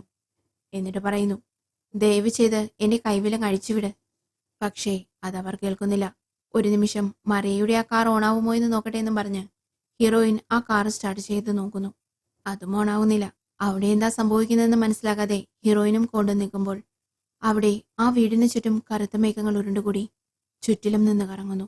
ആ മേഘങ്ങളിൽ നിന്നും ഭയാനകമായ മിന്നൽ പിണർപ്പുകൾ താഴേക്ക് വരുന്നു. അതെല്ലായിടത്തും പ്രഹരിക്കുന്നു. ഇത് കണ്ടതും ജാക്സൺ പറയുന്നു, നമുക്ക് എങ്ങനെയെങ്കിലും വീടിനകത്തേക്ക് പോകണം, എന്നെ അഴിച്ചുവിടുമെന്ന് ഉറക്കെ പറയുന്നു. ജാക്സനെ പുറത്തേക്ക് ഇറക്കി വീടിന് അങ്ങോട്ടേക്ക് പോകുമ്പോൾ കോൾഡ് വേഗം ഓടി ആ വീടിനകത്തേക്ക് കയറാൻ ശ്രമിക്കുന്നു. അപ്പോൾ ജാക്സൺ അവിടെ നിന്നും ഉറക്കെ വിളിച്ചു പറയുന്നുണ്ട്, എടാ ശ്രദ്ധിച്ചു പോ, സ്റ്റെപ്പിൽ ചവിട്ടല്ലേ എന്ന് പറഞ്ഞു തീരും മുമ്പ് കോൾഡ് ആ സ്റ്റെപ്പിലെ ആ കമ്പിയിൽ ചവിട്ടി ആ ട്രാപ്പ് ട്രിഗർ ആകുന്നു. ആ കൂർത്തമ്പ് കോൾഡിന്റെ കാലിൽ കുത്തിക്കയറി ഇറങ്ങുന്നു. അവൻ അവിടെ കിടന്ന് വേദന കൊണ്ട് പുളയുകയാണ്. അവർ മൂന്നുപേരും ഒരുവിധം വീടിനകത്തേക്ക് എത്തിപ്പെടുന്നു. അപ്പോൾ നമ്മുടെ ഹീറോയിൻ പറയുന്നു, ഇവിടെ എന്താ നടക്കുന്നത്? മര്യാദയ്ക്ക് പറഞ്ഞു. ഇങ്ങനെ ഒരു ഇടിവെട്ടും മിന്നലും ഞാൻ ഇതുവരെ കണ്ടിട്ടില്ല. അതുമാത്രല്ല, പെട്ടെന്ന് ഇവിടെ മാത്രം എങ്ങനെ ഇരുട്ടായി? പിന്നെ ഞാൻ ആ മിന്നലുകൾക്കിടയിൽ ഒരു രൂപം കണ്ടതുപോലെ തോന്നി. നീ സത്യം പറഞ്ഞു, എന്താ ഇവിടെ നടക്കുന്നത്? ഞാൻ എന്ത് പറഞ്ഞാലും നിങ്ങൾക്കത് മനസ്സിലാവില്ല എന്ന് ജാക്സൺ പറയുന്നു. ഹീറോയിൻ കോൾഡിനോട് പറയുന്നു, നീ പേടിക്കണ്ട, നമുക്ക് ഇവിടെ നിന്ന് പോകാം. അപ്പോൾ കോൾഡ് ചോദിക്കുന്നു, നീ എന്ത് രൂപമാണ് ആ മിന്നലുകൾക്കിടയിൽ കണ്ടത് എന്ന് പറഞ്ഞു നിൽക്കുന്ന ആ സമയം ജാക്സൺ പെട്ടെന്ന് ജനാലയിൽ കൂടി ഉറക്കെ വിളിച്ചു പറയുന്നു, മറിയ, മറിയ എന്ന്. വേഗം അവർ രണ്ടുപേരും കൂടി ഓടിപ്പോയി അങ്ങോട്ടേക്ക് നോക്കുന്നു. ദേഹത്ത് ഒരു തരി ഡ്രസ്സ് പോലുമില്ലാതെ മറിയ അവിടെ കിടക്കുകയാണ്. ഹീറോയിൻ വിചാരിച്ചത് ജാക്സൺ മരിയയെ എന്തോ ചെയ്തു എന്നാണ്. പക്ഷെ ഇപ്പോഴാണ് ഹീറോയിന് ക്ലിയർ ആവുന്നത്, വേറെ എന്തോ ആണ് സംഭവിച്ചിരിക്കുന്നത്. ജാക്സൺ അല്ല ഇതൊന്നും ചെയ്യുന്നതെന്ന്. ഇനിയെങ്കിലും എന്റെ കൈവിലം അഴിച്ചു വിടുമോ എന്ന് ജാക്സൺ അവളോട് പറയുമ്പോൾ അവൾ അത് തുറന്നു കൊടുക്കുന്നു. അവിടെ നിന്നും മറിയ എടുത്തുകൊണ്ട് പോയി ഡ്രസ്സെല്ലാം മുടിപ്പിച്ച് ഒരു ബെഡിൽ കിടത്തുന്നു. അവളെ തട്ടി ഉണർത്താൻ ജാക്സൺ ശ്രമിച്ചുകൊണ്ടിരിക്കുകയാണ്. ആ സമയം കോൾഡ് വന്ന് വീണ്ടും അവന്റെ കൈകൾ വിലങ്ങി വെക്കുന്നുണ്ട്. കാരണം അത് ഹീറോയിൻ പറഞ്ഞിട്ടാണെന്ന് തോന്നുന്നു. പെട്ടെന്ന് കണ്ണു തുറന്ന് മറിയ, ജോൺ എവിടെ, ജോൺ എവിടെ എന്ന് ചോദിക്കുന്നു. അവൾ ജാക്സനെ നോക്കി കരഞ്ഞുകൊണ്ട് പറയുന്നു, എല്ലാത്തിനും കാരണം നീയാണെന്ന്. നീയെല്ലാം ശരിയാക്കാമെന്നല്ലേ പറഞ്ഞത്, എന്നിട്ട് എല്ലാത്തിനും നീ തന്നെയാണ് കാരണം എന്ന് പറഞ്ഞുകൊണ്ടിരിക്കുമ്പോൾ ഹീറോയിൻ ഇടപെടുന്നു. ഒരു നിമിഷം, ഇവിടെ എന്താണ് നടക്കുന്നതെന്ന് എനിക്ക് കറക്റ്റായി അറിയണം. മര്യാദയ്ക്ക് കാര്യങ്ങൾ പറ എന്ന് ഹീറോയിൻ പറയുന്നു. ആ സമയം മറിയയും ജാക്സനും നടന്ന കാര്യങ്ങളെല്ലാം പറയുന്നു. ജോണും മറിയയും അവളുടെ ചേച്ചിയുടെ വീട്ടിലേക്ക് പോകാനിരിക്കുകയായിരുന്നു. അപ്പോഴാണ് ജോണിന് അസുഖം വന്നത്. അവന് പനി കൂടി കിടപ്പിലായി. അവന്റെ പൾസ് റേറ്റ് എല്ലാം തീരെ കുറഞ്ഞ് അവശനായി. ആ സമയത്തെങ്കിലും ഡോക്ടറുടെ അടുത്ത് കൊണ്ടുപോകാമെന്നും പറഞ്ഞ് മറിയ ഒത്തിരി കരഞ്ഞു പറയുന്നുണ്ട്. പക്ഷേ ജാക്സൺ അതൊന്നും കേൾക്കുന്നില്ല. ജാക്സൺ ഒരു തീവ്രമായ ദൈവവിശ്വാസിയായിരുന്നു. അവൻ ജോണിന്റെ അടുത്തിരുന്ന് കൈകൾ പിടിച്ച് പ്രാർത്ഥിക്കുകയാണ് രോഗം മാറ്റി തരാൻ വേണ്ടി. പക്ഷേ ഇത് മറിയയ്ക്ക് ഉൾക്കൊള്ളാൻ കഴിയുമായിരുന്നില്ല. ജാക്സൺ ഒരു സൈക്കോ മാതിരിയാണ് പെരുമാറിയിരുന്നത്. അതുകൂടാതെ ആ ഒറ്റപ്പെട്ട ആ സ്ഥലത്ത് എന്തിനാണ് ഇവർ വീടെടുത്ത് താമസിക്കുന്നത് എന്നതിലും ഒരു കാര്യമുണ്ട്. ആ വീടിന് വെളിയിൽ ഒരു മൂലയ്ക്ക് ഒരു കല്ലുണ്ട്, ഒരു പ്രത്യേക ഫലകം. ആ കല്ലിനു മീതെയാണ് ജോണിനെ കിടത്തി ജാക്സൺ പ്രാർത്ഥിക്കുന്നത്. പക്ഷേ ആ പ്രാർത്ഥന ഒരു പ്രത്യേകതരം രീതിയിലാണ്. അത് ദൈവത്തിനോടല്ല, വ്യത്യാസമായ വേറൊരു രീതിയിൽ. ആ സമയം അവിടെ മുകളിൽ നിന്നും മിന്നലുകൾ അടിക്കുന്നുണ്ട്. പെട്ടെന്ന് ആ മിന്നൽ പിളർപ്പിലൂടെ ജോൺ അപ്രത്യക്ഷമാകുന്നു. അത് ഒരു പരിധിവരെ ജാക്സനെ അറിയാമെന്ന് തോന്നുന്നു. പക്ഷേ ജാക്സൺ പ്രതീക്ഷിക്കാത്ത വേറൊരു കാര്യം കൂടി അപ്പോൾ അവിടെ നടന്നു. ആ മിന്നൽ പിണർപ്പിൽ ജോണിനൊപ്പം മറിയയും അപ്രത്യക്ഷമായിരുന്നു. ആ ദേഷ്യത്തിൽ ആ മിന്നൽ പിണർപ്പിലേക്ക് ജാക്സനും എടുത്തു ചാടി കൈകളമർത്തി എന്തോന്ന് വലിച്ചെടുക്കുന്നു. പക്ഷേ അത് മറിയയോ ജോണായിരുന്നില്ല, പകരം വേറൊരു ജീവി. അതായത് ഏലിയൻ പോലെ എന്തോ ഒരു ജീവിയായിരുന്നു അവർ പിടിച്ചു വലിച്ചിട്ടത്. ഭാര്യയും കുഞ്ഞിനെയും കൊണ്ടുപോയത് ഈ ജീവികൾ തന്നെയാണ്. അതുകൊണ്ട് തന്നെ ഇപ്പോൾ അവരുടെ കൂട്ടത്തിൽ നിന്നും കിട്ടിയ ഈ ജീവിയെ ഇവിടെ പിടിച്ചു വെച്ചിട്ട് എന്തെങ്കിലും ചെയ്താൽ മാത്രമേ ഭാര്യയും കുഞ്ഞിനെയും തിരിച്ചു കിട്ടൂ എന്നുള്ള വിശ്വാസത്തിലാണ് ഇത്രയും നാൾ ജാക്സൺ ഈ പ്രവൃത്തികളെല്ലാം ചെയ്തത്. ഇത് കേട്ടതും മറിയ അവനെ ഒത്തിരി ചീത്ത പറയുന്നുണ്ട്. അപ്പോൾ ഹീറോയിൻ ചോദിക്കുന്നുണ്ട്, ശരി, ഓക്കെ, എനിക്കിപ്പോൾ കുറച്ച് കാര്യങ്ങളൊക്കെ മനസ്സിലായി. പക്ഷേ എനിക്ക് കൂടുതൽ അറിയണം. ശരിക്കും എപ്പോഴാണ് നിങ്ങൾ ഇങ്ങനെ ഈ ഏലിയനുമായി കമ്മ്യൂണിക്കേറ്റ് ചെയ്യാൻ തുടങ്ങിയത്? കൂടാതെ നിങ്ങൾ എന്തിനാണ് ആളുകളിൽ നിന്നെല്ലാം അകന്ന് ഒരു 50 കിലോമീറ്ററെങ്കിലും മാറി ഈ ഒറ്റപ്പെട്ട സ്ഥലത്ത് വന്ന് താമസിക്കുന്നത്? അപ്പോൾ ജാക്സൺ പറയുന്നു, ഞങ്ങൾ തലമുറകളായി ഏലിയൻസുമായി കമ്മ്യൂണിക്കേറ്റ് ചെയ്യുന്നുണ്ടെന്ന്. എൻ്റെ അച്ഛനുണ്ടായിരുന്നപ്പോൾ ഞാൻ അറിയാതെ ആ മിന്നൽ പിണർപ്പിൽ പെട്ടുപോയിട്ടുണ്ട്. ഞാൻ അവിടെ നിന്നും പെട്ടെന്ന് വേറൊരു സ്ഥലത്ത് എത്തിയതുപോലെ അവിടെയുള്ള ആളുകളെ എന്നെ വേറൊരു മൃഗത്തെ പോലെയാണ് കണ്ടിരുന്നത്. അങ്ങനെയെല്ലാം ജാക്സൺ അവ്യക്തമായി പറഞ്ഞുകൊണ്ടിരുന്ന സമയത്താണ് താഴെ നിന്നും ഒരു ഭയങ്കര ശബ്ദം വീണ്ടും കേൾക്കാൻ തുടങ്ങിയത്. ഇപ്പോഴാണ് മറിയ പറയുന്നത്, അക്കൂട്ടത്തിൽ നിന്നും ഒരു ഏലിയനെയാണ് നീ ഇവിടെ പിടിച്ചു വെച്ചിരിക്കുന്നതെന്ന്. അപ്പോൾ ആ ഏലിയൻ ഭയങ്കര ശബ്ദത്തിൽ കരഞ്ഞുകൊണ്ടിരിക്കുകയാണ്. ജാക്സൺ വന്ന് അതിനു നേരെ ആക്രോശിക്കുന്നു. വായമൂട്, അല്ലെങ്കിൽ ഞാൻ തലതല്ലി പൊളിക്കുമെന്ന്. പെട്ടെന്ന് അത് പേടിച്ച് ശബ്ദമുണ്ടാക്കാതെ തലയിൽ കൈവച്ചിരിക്കുകയാണ്. എന്താണെന്ന് നോക്കുമ്പോൾ മുകളിൽ അവന്റെ നായ വലിയ ശബ്ദത്തിൽ കുരച്ചുകൊണ്ട് അവിടെ നിന്ന് ഓടിപ്പോകുന്ന പോലെ തോന്നുന്നു. അപ്പോൾ ആ സമയം പുറത്ത് മുകളിൽ എന്തോ നടക്കുന്ന ശബ്ദം കേൾക്കുന്നുണ്ട്. അപ്പോൾ ജാക്സൺ പറയുന്നു, അത് വന്നു എന്ന്. അത് വീടിനുള്ളിൽ കയറിയിരിക്കുന്നു. എന്നെ വേഗം തുറന്നുവിട്, എനിക്ക് ജനറേറ്റർ ഓൺ ചെയ്യണമെന്ന്. അപ്പോൾ ഹീറോയിൻ ചോദിക്കുന്നുണ്ട്, നീ എന്താ കളിയാക്കുവാണോ? ഫോണില്ല, കാർ സ്റ്റാർട്ടാവുന്നില്ല, ഇവിടെ ലൈറ്റും കത്തുന്നില്ല, പിന്നെയാണോ നിന്റെ ജനറേറ്റർ മാത്രം പ്രവർത്തിക്കാൻ പോകുന്നേ? അയ്യോ പ്ലീസ്, എന്നെ ഒന്ന് തുറന്നു വിട്, ഞാൻ പറയുന്നത് കേൾക്കൂ. അത് ഓണാവും, ഞാൻ മുമ്പ് ചെയ്തിട്ടുണ്ട്, അത് വർക്കാകും, അത് ഓണാക്കിയേ പറ്റൂ എന്ന്. എന്തിനാണ് ഇപ്പോൾ ജനറേറ്റർ എന്ന് ചോദിക്കുമ്പോൾ അവൻ പറയുന്നു, ഞാൻ വീടിന് ചുറ്റും കറണ്ട് ലൈൻ പാസ് ചെയ്ത് വെച്ചിട്ടുണ്ട്, അത് ഓണാക്കിയാലേ കറണ്ട് പാസ് ചെയ്യുകയുള്ളൂ. ആ കറണ്ട് വേലി വെച്ചാണ് ഞാൻ ഈ വീട് സെക്യൂർ ചെയ്ത് വെച്ചിരിക്കുന്നത്. അതിവിടെ വരാതിരിക്കാനാണ് ഞാൻ അങ്ങനെ ചെയ്തത്. ഇത് കേട്ടതും ഹീറോയിൻ ശരി ഓക്കെ എന്നും പറഞ്ഞ് അവന്റെ ഹാൻഡ് കഫ് അഴിച്ചുവിടുന്നു. കോൾഡും ജാക്കും കൂടി ജനറേറ്റർ സ്റ്റാർട്ട് ചെയ്യാനായിട്ട് പോകുന്നു. അവർ ഒരുവിധം പണിപ്പെട്ട് അത് സ്റ്റാർട്ട് ചെയ്യുന്നു. അങ്ങനെ ആ വീട്ടിൽ കറണ്ട് വരുന്നു. അപ്പോൾ ആ സമയം ബേസ്മെന്റിൽ ഒരു വ്യത്യാസമായൊരു സൗണ്ട് കേൾക്കുന്നു. ഹീറോയിൻ സൗണ്ട് കേൾക്കുന്ന ഭാഗത്തേക്ക് എയിം ചെയ്ത് വെടിവെക്കാൻ പോകുമ്പോൾ ഹീറോയിന്റെ ബാക്കിലുള്ള ആ കോട്ടിൽ നിന്നും ഏലിയന്റെ കൈകൾ വന്ന് അവളെ പിടിക്കാൻ ശ്രമിക്കുന്നു. പെട്ടെന്ന് ആ കൈകൾ തട്ടിമാറ്റി അവൾ അങ്ങോട്ടേക്ക് തിരിയുമ്പോൾ അടുത്ത നിമിഷം തന്നെ അവൾ എയിം ചെയ്ത ഭാഗത്തു നിന്ന് വലിയൊരു ഏലിയൻ എഴുന്നേറ്റ് നിൽക്കുന്നു. അവളുടെ ശ്രദ്ധ തിരിക്കാൻ വേണ്ടിയാണ് ബാക്കിലൂടെ ആ കോട്ടിലുള്ള ഏലിയൻ അവളെ പിടിക്കാൻ ശ്രമിച്ചത്. ആ നിമിഷം തന്നെ അവൾ എതിർവശത്തുള്ള ആ വലിയ ഏലിയനെ വെടിവെക്കുന്നു. അവൾ പലതവണ അതിനെ വെടിവെക്കുന്നുണ്ട്. ആ വെടിയുടെ വെളിച്ചത്തിൽ ആ ഏലിയന്റെ രൂപം നമ്മൾക്ക് മുന്നിൽ വ്യക്തമാകുന്നുണ്ട്. പെട്ടെന്ന് അവർ രണ്ടുപേരും അവിടെ നിന്നും ഓടി മുകളിലേക്ക് പോകുന്നു. അവിടെ കറണ്ട് വന്നുകൊണ്ട് തന്നെ വെളിച്ചമുണ്ട്. എന്താണെന്ന് കോൾഡ് ചോദിക്കുമ്പോൾ അവിടെ ഒരു വലിയ സാധനം, ഞാനതിനെ വെടിവെച്ചു, സത്യമായും ഞാനതിനെ വെടിവെച്ചു, അതിന് വെടികൊണ്ടിട്ടുമുണ്ട്, പക്ഷേ അതിനിപ്പോൾ അവിടെ കാണുന്നില്ല എന്ന് ഹീറോയിൻ പറയുന്നു. അപ്പോൾ ജാക്സൺ ചോദിക്കുന്നു, ഞാൻ പിടിച്ചു വെച്ച ആ ഏലിയൻ അവിടെ ഉണ്ടോ എന്ന്. അപ്പോൾ അവൾ പറയുന്നു, അതുണ്ട്, അതാ കൂട്ടിലുണ്ട്. ജാക്സൺ പറയുന്നു, ഞാൻ പറയുന്നത് നിങ്ങൾ കേൾക്കണം, നമ്മൾക്കിപ്പോൾ ആയുധങ്ങൾ ആവശ്യമാണ്, കിട്ടാവുന്ന ആയുധങ്ങൾ എല്ലാം എടുക്കണം, കൂടാതെ എനിക്ക് എൻ്റെ നായയെയും കണ്ടുപിടിക്കണം, നിങ്ങൾ എന്നെ ഒന്ന് ഹെൽപ്പ് ചെയ്യണമെന്ന് അവൻ പറയുന്നു. നമുക്കൊന്ന് വെളിയിൽ പോയിട്ടൊന്ന് നോക്കാമെന്ന് ജാക്സൺ പറയുന്നുണ്ട്. ഓക്കെ എന്ന് പറഞ്ഞ് അവർ വീടിന് വെളിയിലേക്ക് ഇറങ്ങുന്നു. വീടിന് ചുറ്റും കറണ്ട് പാസ് ചെയ്ത് വെച്ചിരിക്കുന്നത് കൊണ്ട് തന്നെ തൊട്ടാൽ ഷോക്കടിക്കുമെന്ന് അവൻ മുന്നറിയിപ്പ് നൽകുന്നു. അങ്ങനെ അവരെല്ലാവരും കൂടി വീടിന് പുറത്തേക്ക് ഇറങ്ങാൻ ശ്രമിക്കുകയാണ്. ജാക്സൺ ആ നായയുടെ പേര് പറഞ്ഞ് ഉറക്കെ വിളിക്കുന്നുണ്ട്. പക്ഷേ ഒരു റെസ്പോൺസും ഇല്ല. അപ്പോഴാണ് കോൾഡിന്റെ തലയിലേക്ക് എന്തോ ഒന്ന് മുകളിൽ നിന്നും ഇറ്റിറ്റ് വീഴുന്നത്. അതെന്താണെന്ന് നോക്കുമ്പോൾ അത് ബ്ലഡായിരുന്നു. ജാക്സന്റെ നായയെ കൊന്നു മുകളിൽ തറച്ചു വെച്ചിരിക്കുകയാണ് ആ ഏലിയൻ. ക്ഷമിക്കണം കൂട്ടാരെ, ആ സീൻ കാണിക്കാൻ ഒരു നിവൃത്തിയുമില്ല. അവരെല്ലാവരും അപ്പോൾ തന്നെ അകത്തേക്ക് വരികയാണ്. എന്ത് ചെയ്യണമെന്നറിയാതെ എല്ലാവരും പരിഭ്രമിച്ചിരിക്കുകയാണ്. അപ്പോൾ നമ്മളിങ്ങനെ വെറുതെ സമയം കളഞ്ഞിട്ട് കാര്യമില്ല. ഇനി അതിങ്ങോട്ട് വരുന്നത് ഒരു പരിധിവരെ ആ കരണ്ട് തടഞ്ഞു നിർത്തും. പക്ഷേ നമുക്ക് എന്തെങ്കിലും ചെയ്തേ പറ്റൂ എന്ന് ജാക്സൺ പറയുന്നു. നിങ്ങൾ രണ്ടുപേരും കൂടി മുകളിൽ പോയിട്ട് ആ ജനലുകളെല്ലാം അടച്ച് ഭദ്രമാക്കിയിട്ട് വാ, ഞങ്ങൾ താഴെ പോയിട്ട് വരാമെന്ന് പറഞ്ഞ് കോൾഡും ജാക്കും കൂടി താഴേക്ക് പോകുന്നു. ജാക്സൺ പോയി അവിടെ നിന്നും പലതരം ആയുധങ്ങളെല്ലാം എടുക്കുന്നുണ്ട്. അപ്പോൾ കോൾഡ് ചോദിക്കുന്നു, എന്ത് സാധനമാണിത്, ഞാനിതുവരെ കണ്ടിട്ടില്ല. അപ്പോൾ ജാക്സൺ പറയുന്നു, ഇത് പട്ടീനെ പിടിക്കുന്ന ഒരു കെണിയാണ്, എൻ്റെ അപ്പൂപ്പൻ ഇത് യൂസ് ചെയ്തിട്ടുണ്ട്. ഇപ്പോൾ മറിയെ കിട്ടി, ഇനി എൻ്റെ മകനെ കൂടി തിരിച്ചു കിട്ടണമെങ്കിൽ ഇവറ്റകളോട് ഇതേ ഭാഷയിൽ പെരുമാറിയേ പറ്റൂ.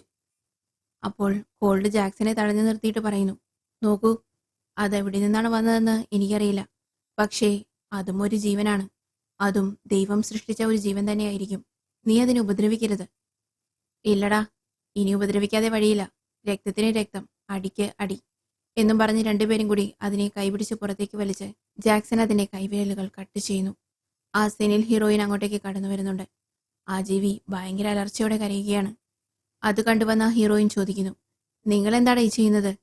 നിനക്ക് പറഞ്ഞാൽ മനസ്സിലാവില്ല, ഞാനതിനെ ഇവിടെ വരുത്തും, എന്നാലേ എൻ്റെ മകനെ എനിക്ക് തിരിച്ചു കിട്ടുകയുള്ളൂ, വേറെ വഴിയില്ലെന്ന് പറഞ്ഞ് അവൻ ആ വിരലെടുത്തുകൊണ്ട് പുറത്തേക്ക് പോവുകയാണ്. എന്താണ് ചെയ്യുന്നതെന്ന് മനസ്സിലാവാതെ അവനെ നോക്കി നിൽക്കുകയാണ് അവർ. അവൻ വെളിയിൽ പോയി അവിടെ ഇവിടെയായി ഒരു മമ്മട്ടി കൊണ്ട് മണ്ണ് മാറ്റി നോക്കുന്നുണ്ട്. അങ്ങനെ അവൻ ആ മണ്ണ് മാറ്റി ഒരു കല്ല് തിരഞ്ഞു പിടിക്കുന്നു. ആ കല്ലിൽ എന്തോ ഒരു പാറ്റേൺ ഉണ്ട്. ആ പാറ്റേൺ താൻ എവിടെയോ കണ്ടിട്ടുണ്ടല്ലോ എന്ന് ഹീറോയിൻ ആലോചിക്കുന്നു. ആ സമയം ആ തട്ടിൽ ആ വെട്ടിയെടുത്ത വിരൽ വെച്ചിട്ട് ജാക്സൺ അവിടെ നിന്നും നീങ്ങി നിൽക്കുന്നു. ആ വിരൽ അവിടെ വെച്ച് ആ നിമിഷം തന്നെ തട്ടിനടുത്തായി മിന്നലടിക്കുന്നുണ്ട്. പെട്ടെന്ന് ആ തട്ടിൽ നിന്നും ആ വിരൽ അപ്രത്യക്ഷമാകുന്നു. അപ്പോൾ ഹീറോയിന് മനസ്സിലാവുന്നുണ്ട് അതെന്തോ ഒരു കോണ്ടാക്ട് പോയിന്റ് പോലെയാണെന്ന്. ഇപ്പോൾ ജാക്സൺ ഉറക്കെ വിളിച്ച് പറയുന്നുണ്ട്, ഇതാണ് ആ ഡോറെന്ന്. അപ്പോൾ ഹീറോയിൻ പറയുന്നു, ദയവ് ചെയ്ത് ഉള്ളിലേക്ക് വാ, നിന്റെ കയ്യിൽ എന്തൊക്കെ ആയുധങ്ങളുണ്ടെന്ന് എനിക്കൊന്ന് കാണിച്ചതാ, ഇത് തീരുന്നത് വരെ ആരും വെളിയിലേക്ക് വരരുത്, നമുക്കിപ്പോൾ വേണ്ടത് ഒരു പ്ലാനാണെന്നും പറഞ്ഞ് ഭയന്നകത്തേക്ക് ഓടിപ്പോകുന്നു. കാരണം ഹീറോയിന് മനസ്സിലായി ജാക്സൺ എന്തോ ഒന്നിനെ വിളിച്ചു വരുത്തിയിരിക്കുകയാണ്. ഇപ്പോൾ എന്തായാലും അത് ഉടൻ തന്നെ വരുമെന്ന്. വീടിനുള്ളിൽ എത്തിയ ഉടനെ തന്നെ ഹീറോയിൻ ജാക്സനെ ഒത്തിരി ചീത്ത പറയുന്നുണ്ട്. നീയൊക്കെ എന്താടാ ചെയ്യുന്നത്? ആ കല്ലെങ്ങനെയാണ് ഇവിടെ വന്നത്? അതെന്താടാ വല്ല ടെലിപ്പോർട്ടേഷൻ ഡിവൈസ് ആണോ? അല്ലെങ്കിൽ അതിലും വലിയ ടെക്നോളജി വല്ലതുമാണോ? അതെങ്ങനെയാണ് ആദ്യം അവിടെ വന്നത്? അത് പറ. നീ വലിയ എന്തോ ഒരു കാര്യം മറച്ചു വെക്കുന്നുണ്ട്. ആ കല്ലിലെ പാറ്റേൺ ഞാൻ കണ്ടിട്ടുണ്ട്. അത് ഞാൻ എവിടെയാണ് കണ്ടതെന്ന് നിനക്കറിയാമോ? നിന്റെ പയ്യനില്ലേ ജോൺ, അവനൊരു ബുക്കിൽ കുറെ വരച്ചു വെച്ചിട്ടുണ്ട്. അതിൽ ഈ പടവുമുണ്ട്. നീയൊക്കെ വേറെ എന്താണ് ഇവിടെ ചെയ്യുന്നത്? നീ എന്തോ മറച്ചു വെക്കുകയാണ്. മര്യാദയ്ക്ക് സത്യം പറ എന്നും പറഞ്ഞ് അവൾ അവിടെയുള്ളൊരു ഫോട്ടോ ചൂണ്ടിക്കാണിച്ച് ചോദിക്കുന്നു. ഇതാരാണ്? നിന്റെ അച്ഛനാണോ? അപ്പോൾ ജാക്സ് പറയുന്നു അതേന്ന്. അപ്പോൾ ഈ ട്രക്കിന് പുറകിൽ കെട്ടിവെച്ചിരിക്കുന്ന ഈ കല്ല് അതെന്താണ്? അത് തന്നെയല്ലേ പുറത്തുള്ളത് എന്ന് ഹീറോയിൻ ചോദിക്കുന്നു. പറയടാ, നീയൊക്കെ ആരാണ്? എനിക്ക് കൃഷിപ്പണിയൊന്നും അറിയില്ല. പക്ഷേ ഈ തരിശു ഭൂമിയിൽ ഒരു പുല്ല് പോലും മുളകില്ല എന്നറിയാം. പിന്നെ എന്തിനാടാ ഈ സ്ഥലത്ത് നിങ്ങൾ തലമുറകളായി ജീവിക്കുന്നത് എന്ന് ഒത്തിരി ചോദ്യങ്ങൾ ചോദിക്കുകയാണ് ഹീറോയിൻ. അപ്പോൾ ദേഷ്യം വന്ന് ജാക്സൺ പറയുന്നു, എന്റെ രക്തത്തിലുള്ള ഭ്രാന്തന്മാരെ പോലെ ഞാൻ ചെയ്യില്ല എന്ന് അവൻ പെട്ടെന്ന് പറഞ്ഞു പോകുന്നു. അങ്ങനെ അവൻ അവന്റെ കുടുംബത്തെക്കുറിച്ചുള്ള സത്യം പറയുകയാണ്. ഇവർ ഒരു 4-5 തലമുറകൾക്ക് മുന്നിലേ തന്നെ ഏലിയൻസുമായി കമ്മ്യൂണിക്കേറ്റ് ചെയ്തിരുന്നു. പഴയ തലമുറയിലെ ആരോ ആ കല്ല് കണ്ടുപിടിച്ച് ഇവിടെ സെറ്റ് ചെയ്ത് ഏലിയൻസുമായി കമ്മ്യൂണിക്കേറ്റ് ചെയ്തിരുന്നു. അതായത് ജാക്സന്റെ അപ്പനപ്പൂപ്പന്മാർ മുതൽ തന്നെ ഈ കമ്മ്യൂണിക്കേഷൻ നടന്നിരുന്നു. കാലാകാലങ്ങളായി അവർ ഏലിയൻസിനെ ആരാധിച്ചിരുന്നു. അത് തലമുറകളായി കൈമാറി വന്നതാണ് ഈ വസ്തു. പക്ഷേ ജാക്സന് ഇതൊന്നും ഇഷ്ടമല്ലായിരുന്നു. എനിക്കിപ്പോൾ അതൊന്നുമല്ല മുഖ്യം. എനിക്ക് വേണ്ടത് എന്റെ മകനെയാണ്. അവനെ കിട്ടാനായി ഞാൻ എന്തു വേണേലും ചെയ്യും. അങ്ങനെ ഒരു പരിധിവരെ ഹീറോയിന് കാര്യങ്ങൾ മനസ്സിലായി. ഇവരുടെ ഫാമിലി ബാക്ക്ഗ്രൗണ്ട് എന്താണെന്നും ഇവർ എന്താണ് ചെയ്തുകൊണ്ടിരിക്കുന്നതുമെല്ലാം. ഇവരുടെ പയ്യനെ ഏലിയൻ എടുത്തുകൊണ്ട് പോയിരിക്കുകയാണ്. ഇനി അവനെ തിരിച്ചു കിട്ടണമെങ്കിൽ നമുക്ക് വേറെ വഴിയൊന്നുമില്ല. താഴെ പോയി ഇവൻ പിടിച്ചു വെച്ചിരിക്കുന്ന ഏലിയനെ വെച്ച് നമ്മൾ നെഗോഷിയേറ്റ് ചെയ്യണം. അതല്ലാതെ വേറെ വഴിയില്ല എന്ന് അവൾ പറയുന്നു. അങ്ങനെ അവരെല്ലാരും കൂടി ബേസ്മെന്റിലേക്ക് പോവുകയാണ്. ഇവൻ ദേഷ്യത്തിൽ കൈവെട്ടിയത് കൊണ്ട് ചോരയെല്ലാം പോയി അവശനായി ഒരു മൂലയ്ക്ക് അത് കിടക്കുകയാണ്. ഇത് കണ്ട് ജാക്സൺ പെട്ടെന്ന് പേടിക്കുന്നു. കാരണം അവനത് ദേഷ്യത്തിൽ ചെയ്തതാണെങ്കിലും ഇത് ചത്താപ്പിനെ അവന്റെ കുട്ടിയെ ഒരിക്കലും കിട്ടില്ല എന്ന് അവനറിയാം. അതുകൊണ്ട് ജാക്സൺ ഒന്നും നോക്കാതെ വേഗം കൂട് തുറന്ന് അതിനെന്ത് പറ്റിയെന്ന് നോക്കാൻ അങ്ങോട്ടേക്ക് ചെല്ലുമ്പോൾ തന്നെ ആ എലിയൻ അതിന്റെ കൈയെടുത്ത് ജാക്സന്റെ നെറ്റിയിൽ വെക്കുന്നു. അപ്പോൾ ഒരു ഇല്യൂഷൻ പോലെ അവന് കുറച്ച് കാര്യങ്ങൾ വ്യക്തമാകുന്നു. അതെന്താണെന്ന് വെച്ചാൽ ഇവന്റെ ശരീരം പോലെയുണ്ട്. പക്ഷെ അതിൽ ഏലിയൻസിന്റെ കൈകൾ പോലെ ഫിറ്റ് ചെയ്തിരിക്കുന്നു. ഇവന്റെ ഓപ്പോസിറ്റ് വേറൊരു ഏലിയനുണ്ട്. അതിവനെ പോലെ തന്നെ രൂപപ്പെട്ടു വരുന്നു. ഇവന്റെ അതേ ഫേസ്, അതേ രൂപം. അതായത് ജാക്സനെ ഏലിയൻസ് ക്ലോൺ ചെയ്യുകയാണ്. എന്നിട്ട് ശരിയായ ജാക്സന്റെ രൂപം പൊട്ടിച്ചിതറി ഛിന്ന ഭിന്നമാകുന്നു. ആ സമയം ഹീറോയിനും കോൾഡും കൂടി പെട്ടെന്ന് ജാക്സനെ ആ ഏലിയന്റെ കയ്യിൽ നിന്നും വലിച്ച് കൂടിന് വെളിയിലേക്കിടുന്നു. വീണുടനെ ജാക്സൺ അവിടെ നിലത്ത് കിടന്ന് തേങ്ങിക്കരയുകയാണ്. എന്താടാ കാര്യമെന്ന് ചോദിക്കുമ്പോൾ അവൻ പറയുകയാണ്, അവരെന്നെ കൊന്നു. അവരെന്നെ കൊന്ന് എറിഞ്ഞു കളഞ്ഞു. ഇവൻ എന്താണ് പറയുന്നതെന്ന് ഹീറോയ്ക്കും കോൾഡിനും മനസ്സിലാവുന്നില്ല. ഇപ്പോൾ എനിക്ക് തോന്നുന്നു നിങ്ങൾക്കും ഒന്നും മനസ്സിലാവുന്നില്ല എന്ന്, അല്ലേ? അപ്പോഴാണ് മറിയ പറയുന്നത്, എനിക്കും മനസ്സിലായി, ഞാൻ പറയാമെല്ലാമെന്ന്. എനിക്ക് പണ്ടേ സംശയം ഉണ്ടായിരുന്നു. ഞാൻ സ്നേഹിച്ചതൊരുത്തനെ കല്യാണം കഴിച്ചത് വേറൊരുത്തനെ തന്നെയാണെന്ന്. ജീവിച്ചുകൊണ്ടിരിക്കുന്നത് വേറൊരുത്തന്റെ കൂടെയാണോ എന്ന് സംശയത്തോടെയാണ് ഞാൻ ഇത്രയും നാളും ജീവിച്ചിരുന്നത്. അപ്പോൾ നമ്മുടെ ഹീറോയിൻ പറയുന്നു, നോക്കൂ, പുതിയ ടെസ്റ്റ് കൊണ്ട് തരല്ലേ, ഒത്തിരി സർപ്രൈസുകൾ ഇപ്പോൾ കഴിഞ്ഞു, കാര്യം വ്യക്തമായിട്ട് പറയുന്നു. അപ്പോൾ മറിയൊരു ടെസ്റ്റ് പറയുകയാണ്. അവൾ അവിടെ നിന്നും ഒരു ബോക്സ് എടുക്കുന്നുണ്ട്. അങ്ങനെ 6 ബോക്സ് ഉണ്ട്. അവിടെ ഓരോ ബോക്സ് തുറന്നു നോക്കുമ്പോഴും ചെറിയ കുട്ടി ഏലിയന്റെ പോലെ ഓരോ രൂപം പോലുണ്ട്. ട്വിസ്റ്റ് എന്താണെന്ന് വെച്ചാൽ ഈ ജാക്സന്റെ ഫാമിലി കാലാകാലങ്ങളായി ഏലിയൻസിനെ ആരാധിച്ചു പോന്നവരാണ്. ഏലിയൻസിന് അടിമപ്പെട്ടു വന്നവർ. മരിയ ജാക്സനെ സ്നേഹിച്ചാണ് കല്യാണം കഴിച്ചത്. പക്ഷേ കല്യാണത്തിന് ശേഷം യഥാർത്ഥ ജാക്സന്റെ കൂടെയല്ല അവൾ ജീവിച്ചത്.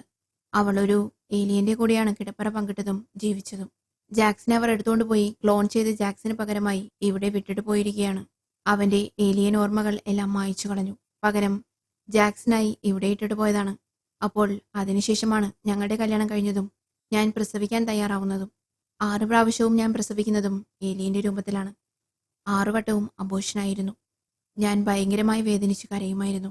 അപ്പോൾ ഈ ജാക്സൺ എന്താണ് എന്നോട് പറഞ്ഞതെന്നറിയാമോ? ഞാനാണ് ശാപം പിടിച്ച് ജനിച്ചവളെന്ന്. അതുകൊണ്ടാണ് എന്റെ കുട്ടികളെല്ലാം ഇങ്ങനെ ശാപം പിടിച്ച പോലെ മരിച്ചു പോകുന്നതെന്ന്. ജാക്സന്റെ കുടുംബം പരമ്പരകളായി സത്യത്തിൽ ഏലിയനെ അടിമപ്പെട്ട് ജീവിക്കുന്നവരാണ്. പക്ഷേ പുതുതായി വന്ന മറിയയ്ക്ക് അതൊന്നും ഉൾക്കൊള്ളാൻ പറ്റുന്നതായിരുന്നില്ല. താല്പര്യമുണ്ടായിരുന്നില്ല. അവസാനം കുട്ടിയുടെ പേരും പറഞ്ഞ് അവളെ അവരിലേക്ക് അടുപ്പിക്കുകയായിരുന്നു ജാക്സൺ. അതിനുശേഷമാണ് ജോൺ പിറന്നിരിക്കുന്നത്. ഇത് കേട്ടതും ഹീറോയിനും സത്യങ്ങളെല്ലാം മനസ്സിലാവുന്നു. അവർ ദേഷ്യത്തോട് ജാക്സനോട് ചോദിക്കുന്നു, എന്തിനു വേണ്ടിയായിരുന്നു ഇതെല്ലാമെന്ന്. അപ്പോൾ ജാക്സൺ പറയുന്നു, ഇവരുടെ ഈ ഏലിയൻസിന്റെ ലോകം നശിച്ചുകൊണ്ടിരിക്കുകയാണ്. ഇനി പുതിയൊരു ലോകമുണ്ടാക്കാനുള്ള സമയം അവർക്കില്ല. അവരുടെ ഉടൽ കൊണ്ട് നമ്മുടെ ഭൂമിയിൽ താമസിക്കാൻ കഴിയില്ല. പക്ഷെ അവർക്ക് നമ്മുടെ ഉടൽ നേരെ സ്വീകരിക്കാനും പറ്റില്ല. വർഷങ്ങളായി അവർ അതിനുവേണ്ടിയുള്ള പരിശ്രമത്തിലായിരുന്നു, എക്സ്പെരിമെന്റിലുമായിരുന്നു. അവസാനം ഏലിയനെ മനുഷ്യനിലൂടെ ഒരു കുഞ്ഞ് ജനിച്ചിരിക്കുന്നു. അതാണ് ജോൺ. ഇപ്പോൾ കാര്യങ്ങളെല്ലാം എല്ലാവർക്കും മനസ്സിലായിരിക്കുന്നു. കോൾഡും ഹീറോയിനും ഇതെല്ലാം അറിഞ്ഞ് വല്ലാത്ത ദേഷ്യത്തിലാണ്. മരിയാവട്ടെ തന്നെ ഒരു ടെസ്റ്റ് പീസ് പോലെ ഉപയോഗിച്ചു എന്ന കാര്യം ഓർത്ത് വിഷമിച്ചു നിൽക്കുകയാണ്. എന്നാൽ ഇതെല്ലാം ഏലിയനായ ജാക്സന് അറിയില്ലായിരുന്നു. ഇപ്പോഴാണ് ജാക്സന് കാര്യങ്ങളെല്ലാം മനസ്സിലായത്. അതുകൊണ്ടാണ് ഇപ്പോൾ അവൻ കരഞ്ഞുകൊണ്ടിരിക്കുന്നത്. കാരണം ഇവരുടെ തലമുറകൾ തന്നെ ഏലിയൻസിനെ ഭൂമിയിൽ കൊണ്ടുവരുന്നതിന് വേണ്ടി ഒരു ലാബിലെ എലികളെ പോലെ ജീവിച്ചു തീർക്കുകയാണെന്ന സത്യം മനസ്സിലാക്കിയിട്ട് അവനിരുന്ന് കരയുകയാണ്. ഇപ്പോൾ എന്തിനാണ് ആ ഏലിയൻ ഇവനെ ആ സത്യങ്ങളെല്ലാം കാട്ടിക്കൊടുത്തതെന്ന് വെച്ചാൽ, അതായത് ഏലിയന്റെ ആളായിരുന്നിട്ട് കൂടി ഇവൻ ഇത്രനാളും ആ ഏലിയനെ ടോർച്ചർ ചെയ്തുകൊണ്ടിരിക്കുന്നതിനാലാണ്. ടോർച്ചർ അവസാനിപ്പിക്കാൻ വേണ്ടിയാണ് അത് അവനെ കാണിച്ചത്. ആ സമയം പെട്ടെന്ന് പുറത്ത് ഭയങ്കര മിന്നലുകൾ അടിക്കുന്നു. ഇവൻ ആ വിരൽ വെച്ച് വിളിച്ചതുകൊണ്ട് ആ ഏലിയൻസ് എല്ലാം അവിടെ വന്നിരിക്കുകയാണ്. ഇതെല്ലാം കണ്ട് കോൾഡ് ഭയങ്കര ദേഷ്യത്തിലാണ്. നിനക്ക് ഞങ്ങളുടെ ലോകം മാത്രമേ കിട്ടിയുള്ളൂ കയറാനെന്നും ചോദിച്ച് കോൾഡ് ജാക്സനെ നോക്കി ദേഷ്യപ്പെടുന്നു. ഞങ്ങളുടെ ലോകം എന്താവുമെന്ന് ചിന്തിച്ചിട്ടുണ്ടോ എന്ന് ചോദിക്കുന്നുണ്ട്. ഇങ്ങനെ ടെൻഷനായി നിൽക്കുന്ന കോൾഡിനോട് ഹീറോയിൻ ഒരു കാര്യം പറയുന്നു. നമ്മളിവിടെ വന്നത് ആ കുട്ടിയും അമ്മയും രക്ഷിക്കാൻ വേണ്ടിയാണ്. മറിയ ഇപ്പോൾ രക്ഷപ്പെട്ടു കഴിഞ്ഞു. ഇനി നമുക്ക് ആ കുട്ടിയെ കൂടി രക്ഷിക്കണം. അതാണ് നമ്മുടെ മിഷൻ. അപ്പോൾ കോൾഡ് പറയുന്നുണ്ട്, ഞാൻ എൻ്റെ ഓഫീസറാണെന്നൊന്നും നോക്കില്ല. നിനക്കെന്താ വട്ടാണോ? അവൻ തന്നെ ഒരു ഏലിയനാണെന്ന് പറയുന്നുണ്ട്. ഇനി അവനെ രക്ഷിച്ച് ഇവിടെ കൊണ്ടുവന്നിട്ട് വേണോ ഈ ഭൂമിയെ നശിപ്പിക്കാൻ? അപ്പോൾ ഹീറോയിൻ പറയുന്നത്, ആ കൊച്ചു ഏലിയനാണെന്ന് നിനക്കുറപ്പുണ്ടോ? ആ കൊച്ചു ഭൂമിയിലാണ് ജനിച്ചിരിക്കുന്നത്. ഇവളുടെ വയറ്റിലാണ് ജനിച്ചത്. ഇനി ആ കൊച്ചു ഏലിയൻ അല്ലെങ്കിലോ അവനെ രക്ഷിക്കാനുള്ള ബാധ്യത നമുക്കില്ലേ? തൽക്കാലം നീ മുകളിലേക്ക് പോകൂ. ഞാൻ ഇവനോട് സംസാരിച്ചിട്ട് വരാമെന്ന് പറഞ്ഞ് അവൾ കോൾഡിനെ മുകളിലേക്ക് അയക്കുന്നു. അപ്പോൾ ഹീറോയിൻ ജാക്സനോട് പറയുന്നു, നീ വാ, നമുക്ക് ഫൈറ്റ് ചെയ്യണം. എന്നാൽ മാത്രമേ കുട്ടിയെ കിട്ടൂ. വേണ്ട, ഞാൻ ഒന്നിനുമില്ല. എന്നോട് കൂടി ഈ ശാപം തീരട്ടെ. ഞാൻ ഇവിടെ കിടന്ന് മരിക്കാമെന്ന് ജാക്സൺ പറയുന്നു. നിന്റെ ഉള്ളിൽ യഥാർത്ഥ ജാക്സനുണ്ട്. അതുകൊണ്ടാണ് നീ നിന്റെ കുടുംബത്തിന് വേണ്ടി ഇത്രയും നാൾ പോരാടിയത്. ഇത്ര നാൾ ഇതിനെയിട്ട് ഉപദ്രവിച്ചതും നിന്റെ കുടുംബത്തിന് വേണ്ടിയാണ്. നിന്റെ ഉള്ളിലും ജാക്സനാണുള്ളത്. അവനെ നേരിടണമെന്ന് പറഞ്ഞ് അവൾ ജാക്സനെ വിളിക്കുന്നു. അപ്പോൾ മറിയയും ജാക്സന്റെ അടുത്ത് വന്ന് കരഞ്ഞു പറയുന്നു, തീർച്ചയായും എന്റെ കാമുകനും നിന്റെ ഉള്ളിൽ തന്നെ ആയിരിക്കുമുള്ളത്. തീർച്ചയായും നമുക്ക് ഫൈറ്റ് ചെയ്യണം. കൊച്ചിനെ രക്ഷിക്കണം. എഴുന്നേറ്റ് വായെന്ന് അവളും പറയുന്നു. അങ്ങനെ അവർ കൂട്ടിൽ കിടക്കുന്ന ഏലിയനെ എടുത്ത് മുകളിലേക്ക് കൊണ്ടുപോകാൻ തയ്യാറെടുക്കുകയാണ്. ഒരു തുണി കൊണ്ടുവാ, ഇതിനെടുത്തു കൊണ്ടുപോകാനെന്ന് മരിയയോട് പറയുന്നു. ആ തുണി എടുക്കാൻ പോകുന്ന സമയത്ത് പെട്ടെന്ന് ജാക്സൺ ഹീറോയിന്റെ തലയ്ക്ക് ഒരു അടി കൊടുക്കുന്നു. അവളുടെ ബോധം പോകുന്നു. അവനെന്തിനാണത് ചെയ്യുന്നതെന്ന് മനസ്സിലാവുന്നില്ല. അതേസമയം മുകളിൽ കാണിക്കുന്നുണ്ട്, ആ ഏലിയൻ വീടിനകത്ത് വന്നിരിക്കുന്നു. അതിനെ കണ്ട് ഭയന്ന് കോൾഡ് അതിന് നേരെ വെടിവെക്കുന്നുണ്ട്. അപ്പോഴാണ് ആ ഏലിയന്റെ യഥാർത്ഥ പവർ കാണിക്കുന്നത്. അതവിടെ മൊത്തം വൈബ്രേറ്റ് ചെയ്യിക്കുന്നു. എന്നിട്ട് കോൾഡിനെ പൊക്കി ഒരു ഭിത്തിയിൽ ചേർത്ത് നിർത്തുന്നു. ആ ഏലിയൻ അവിടെ നിന്നുകൊണ്ട് തന്നെ അവന്റെ ശരീരം രണ്ടായി പിളർത്തുന്നു. അവിടെ വെച്ച് തന്നെ കോൾഡ് മരണപ്പെടുന്നു. അത് നേരെ ബേസ്മെന്റിലേക്ക് വരുന്നു. അവിടെ നോക്കുമ്പോൾ കയ്യിൽ ആ ഏലിയനെ പിടിച്ച് ജാക്സൺ നിൽക്കുകയാണ്. ഏലിയന്റെ ആള് തന്നെയാണല്ലോ ജാക്സനും. വെളിയിലേക്ക് പോയെന്ന പോലെ ഒരു സിഗ്നൽ കാണിക്കുന്നു. ആ ഏലിയനെ തൂക്കിപ്പിടിച്ചുകൊണ്ട് ജാക്സൺ വെളിയിലേക്ക് പോകുന്നു. ആ വലിയ ഏലിയൻ നേരെ മരിയയുടെ അടുത്തേക്ക് തിരിയുന്നു. അവളെ നോക്കി എന്തോന്ന് ചോദിക്കുന്ന പോലെ ഉണ്ട്. കാരണം ആ വയറ്റിൽ നിന്നാണല്ലോ ആ ഏലിയൻസ് വന്നത്. ആ സീൻ അവിടെ കട്ടാവുന്നു. അടുത്ത സീനിൽ ഹീറോയിൻ എഴുന്നേറ്റ് വരുന്നതാണ് കാണിക്കുന്നത്. അവൾ അവിടെ നിന്നും എഴുന്നേറ്റ് മുകളിലേക്ക് വരുമ്പോൾ കോൾഡ് മരിച്ചു കിടക്കുന്നതാണ് കാണുന്നത്. അവൾ വല്ലാതെ വിഷമിക്കുന്നു. കാരണം അവൾ കാരണമാണ് അവനാഗതി വന്നതെന്ന് അവൾ ചിന്തിക്കുന്നു. ശരി, വെളിയിൽ എന്താണ് സംഭവിക്കുന്നത് നോക്കുമ്പോൾ ജാക്സൺ പോയി ആ കല്ലിന്റെ അടുത്ത് നിൽക്കുന്നുണ്ട്. അപ്പോൾ ഒരു മിന്നലടിക്കുന്നു. ജോണിനെ പുറത്തേക്ക് തള്ളിവിടുന്നു. സന്തോഷത്തോടെ പപ്പ എന്നും പറഞ്ഞ് ജോൺ ജാക്സനെ കെട്ടിപ്പിടിക്കുന്നു. ജാക്സനും സന്തോഷത്തോടെ കുറെ മുത്തം കൊടുക്കുന്നുണ്ട്. അതിനിടയിലും ജാക്സനും കരയുന്നുണ്ട്. പെട്ടെന്ന് ജാക്സൺ ഒരു തോക്കെടുത്ത് കൊച്ചിന്റെ തലയ്ക്ക് പോയിന്റ് ചെയ്ത് പിടിക്കുകയാണ്. എന്നിട്ട് പറയുന്നു, വർഷങ്ങളായി നിന്റെ അടിമയായി ഞങ്ങൾ ജീവിച്ചു വരികയാണ്. എന്നെയും നീ അടിമയാക്കി. എന്റെ മനസ്സ് ചത്തിരിക്കുന്നു. ഇതോടുകൂടി നമ്മുടെ പരമ്പര ഇവിടെ അവസാനിക്കട്ടെ. നീയും ഒരു ഏലിയൻ തന്നെയാണ്. സോറി മോനെ. അതുകൊണ്ട് തന്നെ നീ ഇവിടെ തീരുന്നതാണ് നല്ലതെന്ന് പറഞ്ഞ് ഷൂട്ട് ചെയ്യാൻ തയ്യാറെടുക്കുമ്പോൾ എതിർവശത്ത് നിൽക്കുന്ന ഏലിയൻ ഭയങ്കര ശബ്ദത്തിൽ അവനെ പേടിപ്പിക്കുന്നു. കാരണം വർഷങ്ങളായി അവരുടെ പ്ലാൻ നടപ്പാക്കി രൂപപ്പെടുത്തി വന്ന ആദ്യത്തെ കുട്ടിയാണ്. അതിനെ കൊന്നാൽ അവരുടെ പ്ലാൻ ഫെയിലാവും. അപ്പോൾ ഹീറോയിനും പറയുന്നു, അത് ചെയ്യരുത്. അവനെ ഷൂട്ട് ചെയ്യരുത്. അത് നിന്റെ കുട്ടിയാണ്. അവനെ നീ ഷൂട്ട് ചെയ്താൽ ഞാൻ നിന്നെ ഷൂട്ട് ചെയ്യും, തീർച്ചയാണ്. അപ്പോൾ ജാക്സൺ പറയുന്നു, നിങ്ങൾക്കെന്താ കാര്യം പറഞ്ഞാൽ മനസ്സിലാവാത്തത്? അവനൊരു ഏലിയനാണ്, ഞാനും ഒരു ഏലിയനാണെന്നും പറഞ്ഞ് ഒച്ച വയ്ക്കുന്നു. അപ്പോൾ അവൾ പറയുന്നു, അതിനൊരു തെളിവുകളുമില്ല. ആ കുട്ടി ഒരു ഏലിയനാണെന്ന് ഒരു തെളിവുമില്ല. അവനെ വിടൂ എന്ന് പറഞ്ഞ് ഹീറോയിൻ ഒച്ച വയ്ക്കുന്നുണ്ട്. ആ സമയം ജാക്സൺ കരഞ്ഞുകൊണ്ട് കുഞ്ഞിനെ വെടിവെക്കാൻ തയ്യാറാവുമ്പോൾ ഉറക്കെ ആ ഏലിയനും ശബ്ദമുണ്ടാക്കുന്നു. ആ സമയം പെട്ടെന്ന് ജാക്സന്റെ നെഞ്ചിൽ ഒരു ബുള്ളറ്റ് വന്ന് പതിക്കുന്നു. വെടിവെച്ചത് വേറാരുമല്ല, അത് മറിയയാണ്. കാരണം എത്ര സത്യം പറഞ്ഞാലും എത്ര തെളിവുകൾ നിരത്തിയാലും ആ കൊച്ചിനെ പ്രസവിച്ചത് അവളാണ്. അവളുടെ വയറ്റിൽ നിന്നാണ് ആ കുട്ടി വന്നത്. അതിനെ കൊല്ലാൻ അവൾ ഒരിക്കലും അനുവദിക്കില്ല. നീ വേണമെങ്കിൽ ചാവ്, എന്റെ കുഞ്ഞിനെ ചാവാൻ ഞാൻ അനുവദിക്കില്ല എന്ന് പറഞ്ഞാണ് അവൾ അവനെ വെടിവെച്ചത്. ഇതെല്ലാം കണ്ടിട്ട് ആ ഏലിയൻ അവിടെ നിന്നും ശബ്ദമുണ്ടാക്കുന്നുണ്ട്. കുറച്ചുനേരം അത് അവിടെ തന്നെ നോക്കി നിന്ന് പെട്ടെന്ന് അവിടെ നിന്നും അപ്രത്യക്ഷമാവുന്നു. ഈ സമയം ഹീറോയിൻ മരിയോട് പറയുന്നുണ്ട് തോക്ക് താഴെയിടാൻ. എനിക്ക് ഇവനെ കൊണ്ടുപോകണം, കുറച്ച് ടെസ്റ്റുകൾ ചെയ്യണമെന്ന് അവൾ പറയുമ്പോൾ മറിയ പറയുന്നുണ്ട്, ഇല്ല, എന്റെ കുഞ്ഞിനെ ഞാൻ ആർക്കും വിട്ടുതരില്ല. നിങ്ങൾക്ക് ഇവനെ കൊണ്ടുപോയി വീണ്ടും പരീക്ഷണ വസ്തുവാക്കാനല്ലേ, പീസ് പീസാക്കി പല ടെസ്റ്റ് നടത്താനല്ലേ, ഞാൻ അനുവദിക്കില്ല. അവന് വേണ്ടിയാണ് ഞാൻ എന്റെ ഭർത്താവിനെ വരെ കൊന്നത്. എനിക്ക് ഒന്നിനും മടിയില്ല. ഇതെല്ലാം കേട്ട ഹീറോയിൻ തളർന്നിരിക്കുകയാണ്. പിറ്റേ ദിവസം രാവിലെ അവിടെ ഹെഡ് ഷെരീഫും ബാക്കി ടീമുകളെല്ലാം എത്തുന്നുണ്ട്. സാരോയില്ല ഓഫീസർ, പോട്ടെ, എന്തായാലും നിങ്ങൾ അവരെ കണ്ടുപിടിച്ചില്ലേ എന്ന് പറഞ്ഞ് ഹീറോയിനെ ആ ഓഫീസർ ആശ്വസിപ്പിക്കുന്നുണ്ട്. എന്നിട്ട് പറയുന്നു, മറിയാൻ മൊഴി തന്നിട്ടുണ്ട്. വർഷങ്ങളായി അവളെയും കുട്ടിയും തടവിലിട്ട് പീഡിപ്പിക്കുകയായിരുന്നെന്നും ജാക്സൺ തന്നെയാണ് കോൾഡിനെ കൊന്നതെന്നും അവൾ അവളുടെയും കുഞ്ഞിന്റെയും സുരക്ഷയ്ക്ക് വേണ്ടിയാണ് ഭർത്താവിനെ കൊന്നതെന്ന് മൊഴി തന്നിട്ടുണ്ട്. സോ നമ്മുടെ കേസ് ക്ലോസ് ആയിരിക്കുന്നെന്ന് കൂടി അയാൾ പറയുന്നു. ഓഫീസർ, സൂപ്പറായിരിക്കുന്നു, കൺഗ്രാറ്റ്സ് എന്ന് അയാൾ പറയുന്നു. അപ്പോൾ നമ്മുടെ ഹീറോയിൻ പറയുന്നു, സർ, നിങ്ങൾക്ക് ഞാൻ പറയുന്ന കാര്യങ്ങളൊന്നും മനസ്സിലാവുന്നില്ല. ഞാൻ നിങ്ങളോടെല്ലാം വിവരിച്ച് പറഞ്ഞതല്ലേ, പിന്നെ നിങ്ങൾ എന്ത് കഥയാണ് ഈ പറയുന്നത്? അപ്പോൾ ആ ഹെഡ് ഷെരീഫ് ഹീറോയിനെ തനിച്ച് അവിടെ നിന്നും കൂട്ടിക്കൊണ്ട് പോയിട്ട് പറയുന്നു, നോക്കൂ മാഡം, ഇതൊരു ചെറിയ ഗ്രാമമാണ്. ഗ്രാമം എന്ന് കൂടി പറയാൻ പറ്റില്ല, അതിലും ചെറിയത്. ഇവിടെ നിങ്ങൾ പറയുന്ന സൗകര്യങ്ങളും കാര്യങ്ങളും ഒന്നുമില്ല, ടീമുമില്ല. ഏലിയൻസ് എന്ന് പറഞ്ഞാൽ ആരും വിശ്വസിക്കുക പോലുമില്ല. പിന്നെ ഇതിൽ ബാധിക്കപ്പെട്ട ആളുകൾ പറയുന്നത് എന്താണോ അതാണ് സത്യം. ഇപ്പോൾ ഇവിടെ ബാധിക്കപ്പെട്ടിരിക്കുന്നത് അവളും ആ കൊച്ചുമാണ്. അവർ പറയുന്നത് മാത്രമേ നമുക്ക് കണക്കിലെടുക്കാൻ പറ്റുള്ളൂ. ദൈവത്തെ ഓർത്ത് കൂടുതൽ പ്രശ്നം ഉണ്ടാക്കരുത്. കാണാതായ അമ്മയും കൊച്ചിനെയും കണ്ടുപിടിക്കാനാണ് മാഡം ഇവിടെ വന്നിരിക്കുന്നത്. അത് കണ്ടുപിടിച്ചിരിക്കുന്നു. അതല്ലാതെ ഏലിയൻ കൂലിയൻ എന്ന് പറഞ്ഞ് ഇവിടെ നിന്നിട്ട് ഒരു കാര്യവുമില്ല. നിങ്ങൾക്ക് വേണമെങ്കിൽ നിങ്ങൾ കണ്ടുപിടിച്ചു എന്ന് പറഞ്ഞ് ഷെരീഫ് അവിടെ നിന്നും പോകുന്നു. നമ്മുടെ ഹീറോയിൻ അവിടെ കാറിൽ പോയിരുന്നിട്ട് 5 വർഷം മുമ്പ് ഉപേക്ഷിച്ച സിഗരറ്റ് എടുത്ത് വലിക്കുന്നു. അവൾ ആ കൊച്ചിനെ നോക്കുകയാണ്.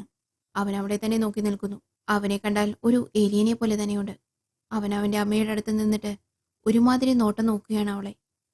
ഇപ്പോൾ എന്തിനാണ് അവൾ നിർത്തിയ സ്മോക്കിംഗ് തുടങ്ങിയതെന്ന് നിങ്ങൾ ചിന്തിക്കുന്നുണ്ടെങ്കിൽ അതിനുത്തരം ഇതാണ്.